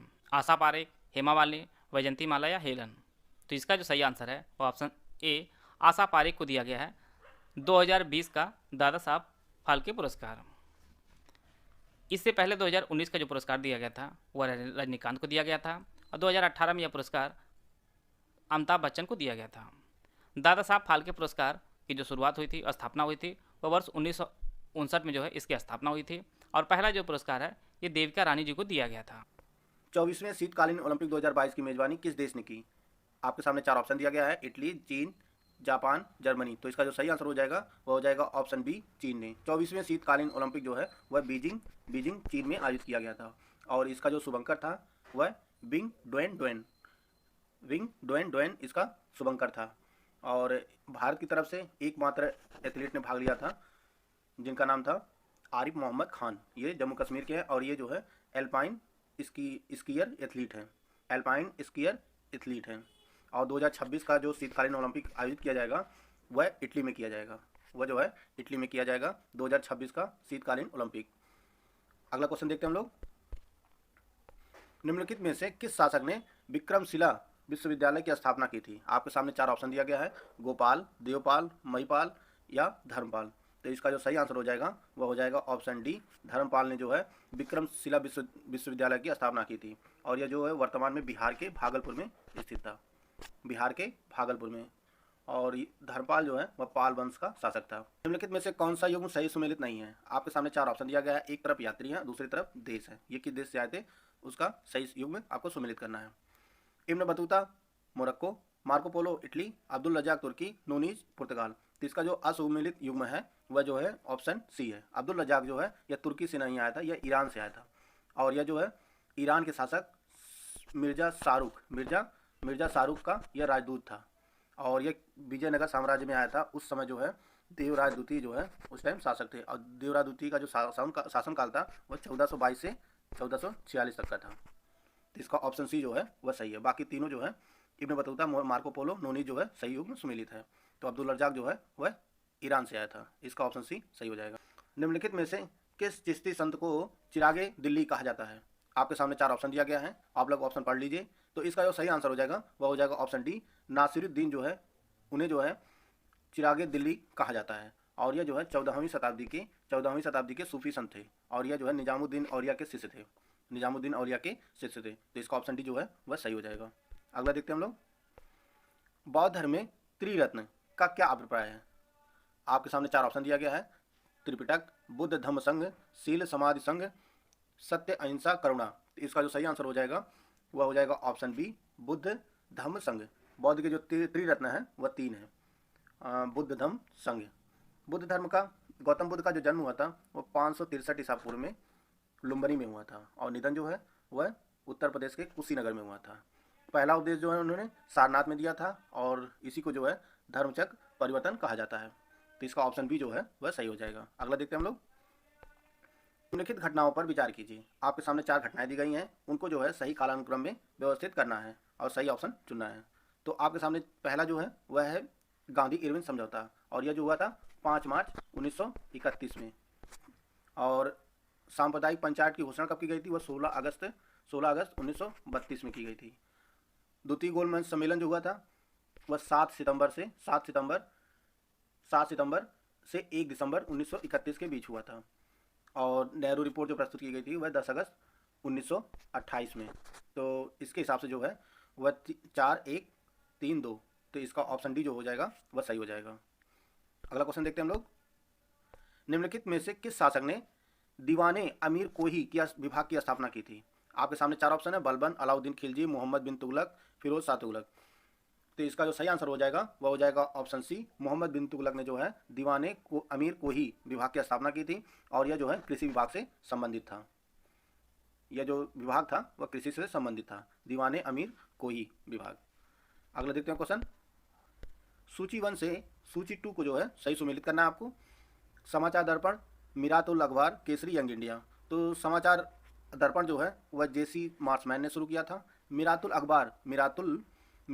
अखबार जो है वह राजा राम मोहन राय ने शुरू किया था। और केसरी जो है वह बीजी बाल गंगाधर तिलक जी ने शुरू किया था। और यंग इंडिया जो है वह महात्मा गांधी जी से संबंधित है। तो इसका जो सही आंसर हो जाएगा वह 4, 1, 2, 3। तो इसमें जो है ऑप्शन डी सही हो जाएगा। अगला देखते हैं हम लोग। निम्नलिखित हार्मोनों में से कौन सा एक स्त्रीलिंग हार्मोन है? आपके सामने 4 ऑप्शन दिया गया है, ऑप्शन पढ़ लीजिए। इसका जो सही आंसर हो जाएगा वह हो जाएगा आपका ऑप्शन बी। ऑप्शन बी जो है एस्ट्रोजन जो है वह स्त्रीलिंग हार्मोन है। इसका ऑप्शन बी जो है वह सही हो जाएगा। अगला देखते हैं हम लोग। उष्मा की इकाई निम्नलिखित में से कौन नहीं है? आपको कौन सी इसमें उष्मा की यूनिट नहीं है आपको ये बताना है। सेंटीग्रेड, कैलोरी, प्रकाश वर्ष, जूल। तो इसका जो सही आंसर हो जाएगा वह हो जाएगा ऑप्शन सी, प्रकाश वर्ष जो है वह उष्मा की इकाई नहीं है। सेंटीग्रेड, कैलोरी, जूल जो है वह उष्मा की इकाई है।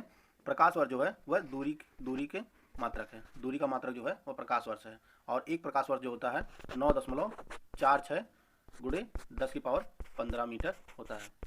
एक प्रकाश वर्ष बराबर होता है 9.46 10 की पावर 15 मीटर होता है। इसका ऑप्शन सी जो है वह सही हो जाएगा। अगला क्वेश्चन देखते हैं हम लोग। प्रकाश संश्लेषण की प्रक्रिया के लिए निम्नलिखित में से किसकी उपस्थिति आवश्यक नहीं है? आपके सामने 4 ऑप्शन दिया गया है। सूर्य का प्रकाश, ऑक्सीजन, जल, कार्बन डाइऑक्साइड।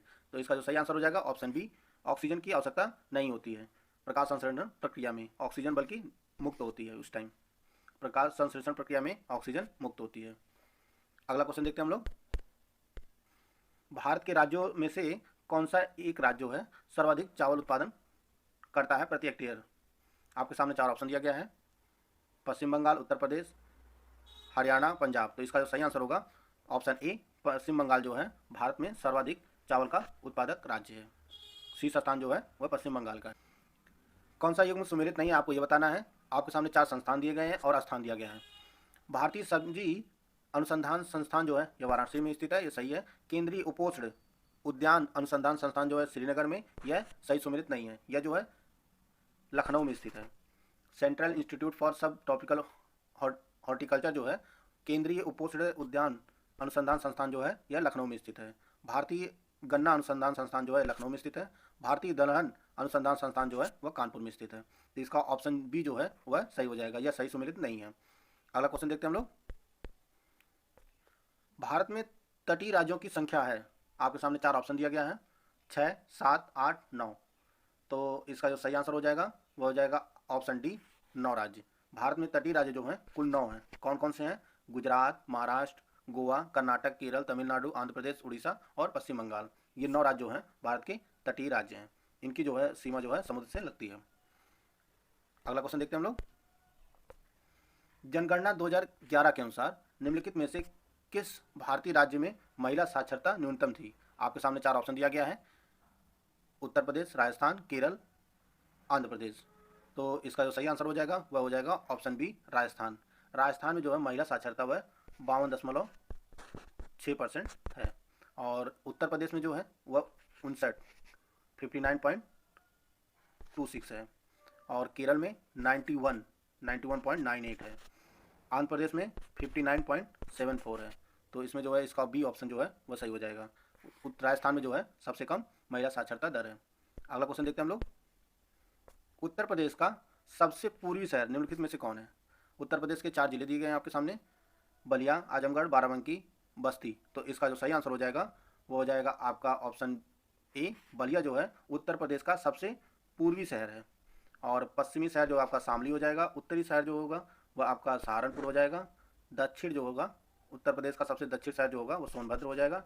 और आपको पता ही उत्तर प्रदेश में कुल 75 जिले हैं। एक बार फिर से देख लेते हैं। पूर्वी जिला हो जाएगा वह आपका बलिया, उत्तरी जिला सहारनपुर, पश्चिमी शामली और दक्षिणी जो होगा वह सोनभद्र। जिसका ऑप्शन ए सही हो जाएगा। अगला क्वेश्चन देखते हैं हम लोग। अगला क्वेश्चन है उत्तर प्रदेश के लोकायुक्त की पद धारण अवधि है 5 वर्ष, 6 वर्ष, 7 वर्ष, 8 वर्ष। आपको ये बताना उत्तर प्रदेश में जो लोकायुक्त होते हैं वह उनका कार्यकाल कितने वर्ष का होता है। तो इसका जो सही आंसर हो जाएगा वह हो जाएगा ऑप्शन डी, 8 वर्ष का। उत्तर प्रदेश में जो है लोकायुक्त का पद धारण अवधि जो है वह 8 वर्ष की होती है।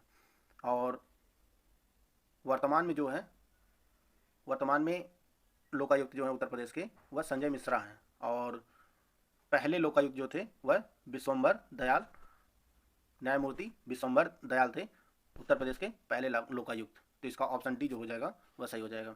अगला देखते हैं हम लोग।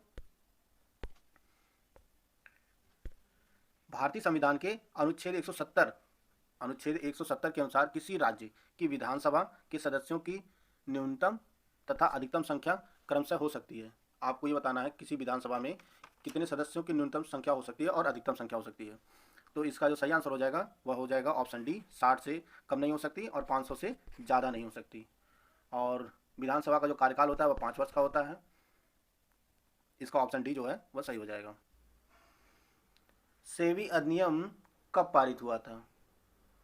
आपके सामने 4 ऑप्शन दिया गया है, 1956, 1988, 1992, 1913। तो इसका जो सही आंसर हो जाएगा वह हो जाएगा ऑप्शन सी, सेबी अधिनियम जो है वह 1992 में पारित किया गया था। और इसी जो है सेबी अधिनियम 1992 से सेबी की जो है वह वैधानिक मान्यता प्राप्त हुई थी। और सेबी की स्थापना जो हुई थी वह 1988 में हुई थी। और सेबी का जो फुल फॉर्म होता है security exchange board of India, भारतीय प्रतिभूति और विनिमय बोर्ड। और इसका जो मुख्यालय है वह मुंबई में स्थित है। इसका अगला क्वेश्चन देखते हैं हम लोग। निम्नलिखित में से किस नगर में राजकीय ललित कला अकादमी उत्तर प्रदेश अवस्थित है। आपके सामने 4 शहर दिए गए हैं, लखनऊ, वाराणसी, मथुरा, प्रयागराज। तो इसका जो सही आंसर हो जाएगा वह हो जाएगा ऑप्शन ए, लखनऊ। ललित कला अकादमी जो है, राजकीय ललित कला अकादमी जो है वह लखनऊ में स्थित है। जो लोग लखनऊ में रहते हैं उनको पता होगा परिवर्तन चौक से थोड़ी दूर पे स्थित है। तो इसका ऑप्शन ए जो है वह सही है। अगला क्वेश्चन देखते हैं हम लोग। Times higher education world university ranking 2023 में किस विश्वविद्यालय ने शीर्ष स्थान हासिल किया है। आपके सामने 4 यूनिवर्सिटियाँ दी गई हैं, इसमें कौन सी शीर्ष स्थान हासिल की है उसको ये बताना आपको। इसका जो सही आंसर हो जाएगा वह हो जाएगा option A, university of Oxford. यह जो है लगातार 7वीं बार Times higher education world university ranking में जो है शीर्ष स्थान हासिल किया है। और बात करते हैं भारत की, तो भारत जो है टॉप 300 में सिर्फ एक यूनिवर्सिटी है। सिर्फ एक यूनिवर्सिटी है, कौन सी है भारत की? Indian institute of science Bengaluru. यह जो है टॉप 300 में एकमात्र यूनिवर्सिटी शामिल है। अगला क्वेश्चन देखते हैं हम लोग। 36वें राष्ट्रीय खेल में उत्तर प्रदेश ने कुल कितने पदक जीते। आपके सामने 4 ऑप्शन है, 46, 56, 36, 49। तो इसका सही आंसर हो जाएगा वो हो जाएगा ऑप्शन बी, 56 पदक। 20 स्वर्ण, 18 रजत और 18 कांस्य। उत्तर प्रदेश ने कुल जो है 56 पदक जीता था। और इसमें जो है पदक तालिका में उत्तर प्रदेश 8वें स्थान पर था। और बात करते हैं पहले स्थान की, तो पहले स्थान पर जो था वह सर्विसेज था। सर्विसेज 128 पदक जीता, जिसमें 61 स्वर्ण था। दूसरे स्थान पर महाराष्ट्र था। महाराष्ट्र ने कुल कितने 140 पदक जीता था और इसमें सिर्फ 39 स्वर्ण था। तीसरे स्थान पर हरियाणा थी। हरियाणा ने कुल 116 पदक जीता था। तो इसका ऑप्शन बी जो है वह सही हो जाएगा। 36वें राष्ट्रीय खेल में जो है उत्तर प्रदेश ने 56 पदक जीता था। देखते हैं अगला क्वेश्चन हम लोग। दोस्तों आगे बढ़ने से पहले मैं आपको बता दूं, Allahabad high court junior assistant group C का 24 नवंबर से और यूपी ट्रिपल जूनियर असिस्टेंट का 26 नवंबर से हमारा पेड ग्रुप शुरू हो रहा है। अगर आप इनमें से कोई पेड ग्रुप लेना चाहते हैं तो ये नंबर दिए गए हैं, यहाँ पे आप कॉल या व्हाट्सअप कर सकते हैं। तो आगे बढ़ते हैं। हाल ही में अब्दुल लतीफ़ रशीद किस देश के नए राष्ट्रपति चुने गए हैं। ईरान, इराक, तुर्की, मंगोलिया। तो इसका जो सही आंसर हो जाएगा वह हो जाएगा ऑप्शन बी, इराक के। अब्दुल लतीफ़ रशीद जो है इराक के नए राष्ट्रपति चुने गए हैं। और बात करते हैं इराक की, तो इराक की राजधानी जो है वह बगदाद है। और इसकी जो करेंसी है वह इराकी दिनार है। इसको भी आप लोग याद रखिएगा। अगला क्वेश्चन देखते हैं हम लोग। 1975 में आपातकाल के समय भारत के राष्ट्रपति कौन थे। आपके सामने 4 राष्ट्रपति दिए गए हैं, आर.के. वेंकटरमन, आर.के. नारायणन, मोहम्मद हिदायतुल्लाह, फ़खरुद्दीन अली अहमद। तो इसका जो सही आंसर हो जाएगा वह हो जाएगा ऑप्शन डी, फ़खरुद्दीन अली अहमद जो थे वह जब 1975 में आपातकाल लगाया गया था उस समय राष्ट्रपति। भारत में जो है कुल 3 बार राष्ट्रीय आपातकाल लगाया गया है। 1962 में चीन से जब युद्ध होता तब, 1971 में और 1975 में। 1975 में जब लगाया गया था उस समय जो है इंदिरा गांधी की सरकार थी। दोस्तों अगर वीडियो आपको अच्छा लगा हो तो लाइक कर सकते हैं, चैनल को सब्सक्राइब कर लीजिए। मिलते हैं नेक्स्ट वीडियो में। जय हिंद, जय भारत। निम्नलिखित में से कौन सा युग में सुमेलित है? आपको ये बताना कौन सा युग में सुमेलित है। तलचर कोयला क्षेत्र, महानदी घाटी, कर्णपुरा कोयला क्षेत्र सोन घाटी, सिंगरेनी कोयला क्षेत्र दामोदर घाटी, सिंगरौली कोयला क्षेत्र गोदावरी घाटी। तो इसका जो सही आंसर हो जाएगा वो हो जाएगा ऑप्शन ए, तलचर कोयला क्षेत्र महानदी घाटी। और बाकी ये जो तीनों हैं ये असुमेलित हैं। कर्णपुरा कोयला क्षेत्र जो है यह दामोदर घाटी के अंतर्गत आता है। सिंगरौली कोयला क्षेत्र वह जो आपका गोदावरी घाटी, और सिंगरौली जो है कोयला क्षेत्र यह सोन घाटी के अंतर्गत आता है। तो इसका ऑप्शन ए जो है वो सही हो जाएगा। अगला क्वेश्चन देखते हैं हम लोग। उत्तर प्रदेश राज्य में परीक्षा बांध किस नदी पर बनाया गया? आपको ये बताना है। शारदा, चंबल, बेतवा, घाघरा। तो इसका जो सही आंसर हो जाएगा वह हो जाएगा ऑप्शन सी, बेतवा नदी पर परीक्षा बांध बनाया गया है। बेतवा नदी जो है यह आपकी यमुना नदी की सहायक नदी है। और राजघाट, माता टीला यह जो बांध भी है यह बेतवा नदी पर ही स्थित है। तो इसका ऑप्शन सी जो है सही हो जाएगा। अगला क्वेश्चन देखते हैं हम लोग। बुग्याल घास के मैदान किस क्षेत्र में पाए जाते हैं? आपके सामने 4 ऑप्शन दिया गया है। वृहद हिमालय, मध्य हिमालय, ट्रांस हिमालय, शिवालिक। तो इसका जो सही आंसर हो जाएगा वह हो जाएगा ऑप्शन बी, मध्य हिमालय। बुग्याल घास के मैदान जो है वह मध्य हिमालय में पाए जाते हैं। और भारत में जो है ये उत्तराखंड में यह बुग्याल घास के मैदान मिलते हैं। इसका ऑप्शन बी जो है वह सही हो जाएगा। अगला क्वेश्चन देखते हैं हम लोग। निम्नलिखित में से कौन सा शासक गुर्जर प्रतिहार वंश से संबंधित नहीं है? 4 शासक दिए गए हैं आपके सामने। नागभट्ट द्वितीय, महेंद्रपाल प्रथम, देवपाल, शशांक। तो इसका जो सही आंसर हो जाएगा वह हो जाएगा ऑप्शन डी, शशांक। शशांक जो है वह गुर्जर प्रतिहार वंश से संबंधित नहीं है। बाकी नागभट्ट, देवपाल और महेंद्रपाल जो है यह गुर्जर प्रतिहार वंश के शासक थे। बात करते हैं गुर्जर प्रतिहार वंश जो है यह 7वीं शताब्दी से 11वीं शताब्दी के मध्य तक जो है वह मध्य उत्तर भारत के हिस्से में जो है शासन किया था। और इसके संस्थापक जो थे वह नागभट्ट प्रथम थे। तो इसका ऑप्शन डी जो है वो सही हो जाएगा। शशांक गुर्जर प्रतिहार वंश से संबंधित नहीं था। अगला क्वेश्चन देखते हैं हम लोग। आपके सामने 4 पर्वत श्रेणियाँ दी गई हैं और यह जो है किस देश में स्थित है आपको ये बताना है। Elbrus, Kilimanjaro, mount cook, McKinley. तो इसमें जो आपका देखिए एल्ब्रुस पर्वत जो हो गया वो आपका रूस हो गया, और किलिमंजारो जो है वह आपका तंजानिया, माउंट कुक जो है वह न्यूजीलैंड हो जाएगा, और मैकिनले जो है वह अमेरिका के अलास्का हो जाएगा। मैकिनले पर्वत जो है वह अमेरिका के अलास्का में स्थित है। तो इसका ऑप्शन जो हो जाएगा वो हो जाएगा ऑप्शन डी। ऑप्शन डी जो है करेक्ट आंसर। चौथा, तीसरा, पहला और दूसरा। अगला क्वेश्चन देखते हैं हम लोग। जैव विविधता को मापने के गणितीय सूचकांकों में जो स्थानीय मापन में औसत प्रजातियों की विविधता को दर्शाता है। आपके सामने 4 ऑप्शन है। Alpha index, beta index, gamma index या इनमें से कोई नहीं। तो इसका सही आंसर हो जाएगा वह हो जाएगा आपका ऑप्शन ए, अल्फा इंडेक्स। अगला क्वेश्चन देखते हैं हम लोग। स्वतंत्र भारत का गांधीवादी संविधान यह पुस्तक जो है कब प्रकाशित की गई थी आपको ये बताना है। 1942, 1946, 1949, 1952। तो इसका जो सही आंसर हो जाएगा वो हो जाएगा ऑप्शन बी, 1946 में। स्वतंत्र भारत का गांधीवादी संविधान जो है इसका प्रकाशन जो है वह 1946 में किया गया था। 1946 में। और इसकी रचना जो किए थे उनका नाम था नारायण अग्रवाल। स्वतंत्र भारत का गांधीवादी संविधान पुस्तक के जो रचनाकार हैं वह नारायण अग्रवाल जी थे। इसका बी ऑप्शन जो हो जाएगा वो सही हो जाएगा। अगला क्वेश्चन देखते हैं हम लोग। सिक्किम की स्थापना कब हुई थी? 1970 में, 1975 में, 1969 में, 1983 में। तो इसका जो सही आंसर हो जाएगा वो हो जाएगा ऑप्शन बी, 1975 में। सिक्किम की स्थापना जो है वो 36वें संविधान संशोधन के तहत जो है 1975 में किया गया था। 1975 में सिक्किम को पूर्ण राज्य का दर्जा प्राप्त हुआ था 36वें संविधान संशोधन द्वारा। और यह 36वां संविधान संशोधन यह 1975 में किया गया था। भारत का मार्टिन लूथर किसे कहा गया है? आपके सामने 4 ऑप्शन दिया गया है। राजा राम मोहन राय, स्वामी दयानंद सरस्वती, स्वामी विवेकानंद या रविन्द्रनाथ टैगोर। तो इसका जो सही आंसर हो जाएगा वो हो जाएगा ऑप्शन बी, स्वामी दयानंद सरस्वती जी को जो है वह भारत का मार्टिन लूथर कहा गया है। और बात करते हैं स्वामी दयानंद सरस्वती जी की, तो इन्होंने जो है 1875 में आर्य समाज की स्थापना की थी। और इनका एक प्रसिद्ध नारा है वेदों की ओर लौटो। और इनकी एक प्रसिद्ध पुस्तक भी है सत्यार्थ प्रकाश। इसकी रचना जो है वह स्वामी दयानंद सरस्वती द्वारा की गई थी। अगला क्वेश्चन देखते हैं हम लोग। लोक लेखा समिति में कुल कितने सदस्य होते हैं? 10, 15, 22, 31। तो इसका जो सही आंसर हो जाएगा वो हो जाएगा ऑप्शन सी, 22 सदस्य। लोक लेखा समिति में जो कुल 22 सदस्य होते हैं। 15 लोकसभा से होते हैं और 7 राज्यसभा से होते हैं। और इनका कार्यकाल कितने साल का होता है? वह 1 साल का होता है। अगला क्वेश्चन देखते हैं हम लोग। संविधान में कितने तरीके से संशोधन किया जा सकता है? 2, 3, 4, 5। तो इसका जो सही आंसर हो जाएगा वो हो जाएगा ऑप्शन बी, 3 तरीके से। भारतीय संविधान को जो है 3 तरीके से संशोधित किया जा सकता है। आर्टिकल 368 जो है वह संविधान संशोधन से संबंधित है। और 3 प्रकार कौन से? एक सामान्य बहुमत से, एक विशेष बहुमत से, और तीसरा जो है विशेष बहुमत और राज्यों के बहुमत द्वारा। इसका ऑप्शन बी जो है सही हो जाएगा। अगला क्वेश्चन देखते हैं हम लोग। आगे बढ़ने से पहले मैं आपको बता दूं, Allahabad high court junior assistant group C का 24 नवंबर से और UP triple SC junior assistant का 26 नवंबर से हमारा पेड ग्रुप शुरू हो रहा है। अगर आप इनमें से कोई पेड ग्रुप लेना चाहते हैं तो ये नंबर दिए गए हैं, यहाँ पे आप कॉल या व्हाट्सअप कर सकते हैं। तो आगे बढ़ते हैं। भारत ने चंद्रयान प्रथम कब लॉन्च किया था? 2005, 2006, 2008, 2009। तो इसका जो सही आंसर हो जाएगा वो हो जाएगा ऑप्शन सी 2008 में। भारत इसरो द्वारा जो है वह चंद्रयान 2008 में लॉन्च किया गया था। और बात करते हैं इसरो की स्थापना जो हुई थी वह 1969 में हुई थी और इसका जो मुख्यालय है वह बेंगलुरु में स्थित है। अगला क्वेश्चन देखते हैं हम लोग।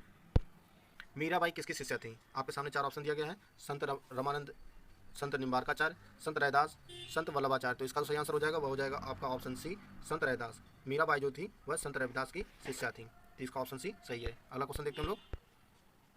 ISFR 2021 के अनुसार कितने राज्य केंद्र शासित प्रदेशों में भौगोलिक क्षेत्र का 33% से अधिक जो है वनावरण है?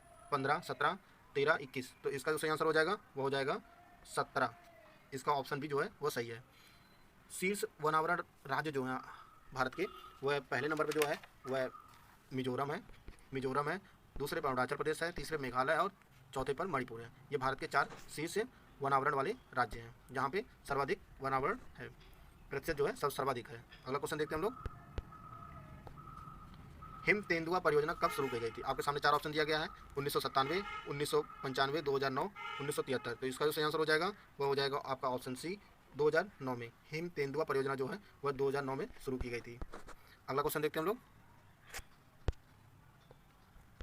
निम्न में से कौन सा युग में सुमेलित नहीं है? कौन सा युग में सुमेलित नहीं है आपको ये बताना है। आपके सामने 4 झीलें दी गई हैं। कोलेरू झील आंध्र प्रदेश, गोविंद वल्लभ पंत सागर उत्तराखंड, हुसैन सागर तेलंगाना, हाफलोंग झील असम। तो इसका जो सही आंसर हो जाएगा वह हो जाएगा ऑप्शन बी, यह सही सुमेलित नहीं है। गोविंद वल्लभ पंत जो है वह सागर जो है यह आपका उत्तर प्रदेश के सोनभद्र जिले में है और यह जो है एक मानव निर्मित कृत्रिम झील है। तो इसका ऑप्शन बी जो है वह सही हो जाएगा। अगला देखते हैं हम लोग।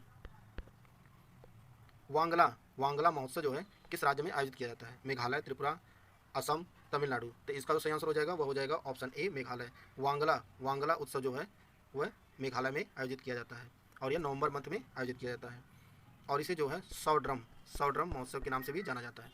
अगला क्वेश्चन देखते हैं हम लोग। उत्तर प्रदेश में पहले जैव प्रौद्योगिकी पार्क की स्थापना की गई थी। 4 शहर दिए गए हैं आपको, कानपुर, वाराणसी, नोएडा, लखनऊ। तो इसका जो सही आंसर होगा वह हो जाएगा ऑप्शन डी लखनऊ में। उत्तर प्रदेश में पहला जीव प्रौद्योगिकी पार्क जो है वो लखनऊ में स्थापित किया गया था। इसका ऑप्शन डी जो है वो सही हो जाएगा। अगला क्वेश्चन देखते हैं हम लोग। वायुमंडल में सबसे कम किसकी मात्रा है? किस गैस की मात्रा सबसे कम है आपको ये बताना है। Argon, carbon dioxide, neon, krypton. तो इसका जो सही आंसर हो जाएगा वह हो जाएगा ऑप्शन डी क्रिप्टन जो है वह वायुमंडल में इन तीनों गैसों से सबसे कम मात्रा में पाई जाती है। अगला क्वेश्चन देखते हैं हम लोग। जरा याद करो कुर्बानी गाने के रचयिता कौन है? जावेद अख्तर, प्रदीप, बंकिम चंद्र चटर्जी, रघुपति सहाय, फिराक। तो इसका जो सही आंसर हो जाएगा वह हो जाएगा आपका ऑप्शन बी प्रदीप। जरा याद करो कुर्बानी गाने के जो रचयिता हैं वह आपके प्रदीप हैं, कवि प्रदीप। और यह गाना जो है 1962 का जो युद्ध हुआ था चीन से, उसके बाद जो है जो भारत के सैनिक वीर शहीद हुए थे उन्हीं को समर्पित किया गया था यह गाना जरा याद करो कुर्बानी। इसका ऑप्शन बी जो है वह सही हो जाएगा। अगला क्वेश्चन देखते हैं हम। निम्नलिखित में से कौन सी नदी पश्चिम की ओर बहती है? आपके सामने 4 नदियाँ दी गई हैं, गंगा, नर्मदा, गोदावरी, यमुना। तो इसका जो सही आंसर हो जाएगा वह हो जाएगा ऑप्शन बी नर्मदा नदी जो है वह पश्चिम की ओर बहने वाली नदी है। नर्मदा नदी का जो उद्गम स्थल है वह अमरकंटक है। तो इसका ऑप्शन बी जो है वह सही हो जाएगा। अगला क्वेश्चन देखते हैं हम लोग। टाइगर राज्य किसे घोषित किया गया है? आपके सामने 4 ऑप्शन दिया गया है। राजस्थान, मध्य प्रदेश, उत्तर प्रदेश, जम्मू कश्मीर। तो इसका जो सही आंसर हो जाएगा वह हो जाएगा आपका ऑप्शन बी मध्य प्रदेश को जो है टाइगर राज्य के रूप में जाना जाता है। और 2018 की गणना के अनुसार जो है वह मध्य प्रदेश में बाघों की कुल संख्या जो थी वह 526 और कर्नाटक में 524। बात करते हैं उत्तर प्रदेश की, तो उत्तर प्रदेश में 173 टाइगर थे। तो इसका ऑप्शन बी जो है मध्य प्रदेश सही हो जाएगा। अगला क्वेश्चन देखते हैं हम लोग।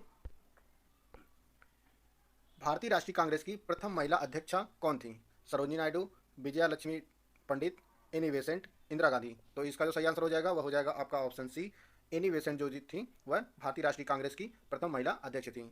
और यह जो है 1917 के कोलकाता अधिवेशन में चुनी गई थी भारतीय राष्ट्रीय कांग्रेस की अध्यक्ष के रूप में। तो इसका ऑप्शन बी जो है वह सही हो जाएगा। अगला क्वेश्चन देखते हैं हम लोग, किन महीनों में रबी फसल की बुआई होती है? आपके सामने 4 ऑप्शन दिया गया है, ऑप्शन पढ़ लीजिए। इसका जो सही आंसर हो जाएगा वह हो जाएगा आपका ऑप्शन सी, अक्टूबर से नवंबर के मध्य जो है रबी फसलों की बुआई की जाती है। रबी फसल में जो है गेहूँ, चना, आलू, मटर, ये सभी जो है रबी की फसलें हैं। भारतीय राष्ट्रीय कांग्रेस के त्रिपुरी अधिवेशन में जो 1939 में हुआ था, सुभाष चंद्र बोस को कांग्रेस का अध्यक्ष चुना गया था। आपको ये बताना है त्रिपुरी जो है वह कहाँ स्थित है, कोलकाता में, पुणे में, जबलपुर में, अहमदाबाद में। तो इसका जो सही आंसर हो जाएगा वह आपका हो जाएगा ऑप्शन सी, जबलपुर में। यह मध्य प्रदेश के जबलपुर में स्थित है त्रिपुरी। इसका ऑप्शन सी जो होगा वह सही हो जाएगा। दोस्तों आज की वीडियो समाप्त करते हैं, मिलते हैं नेक्स्ट वीडियो में। जय हिंद, जय भारत।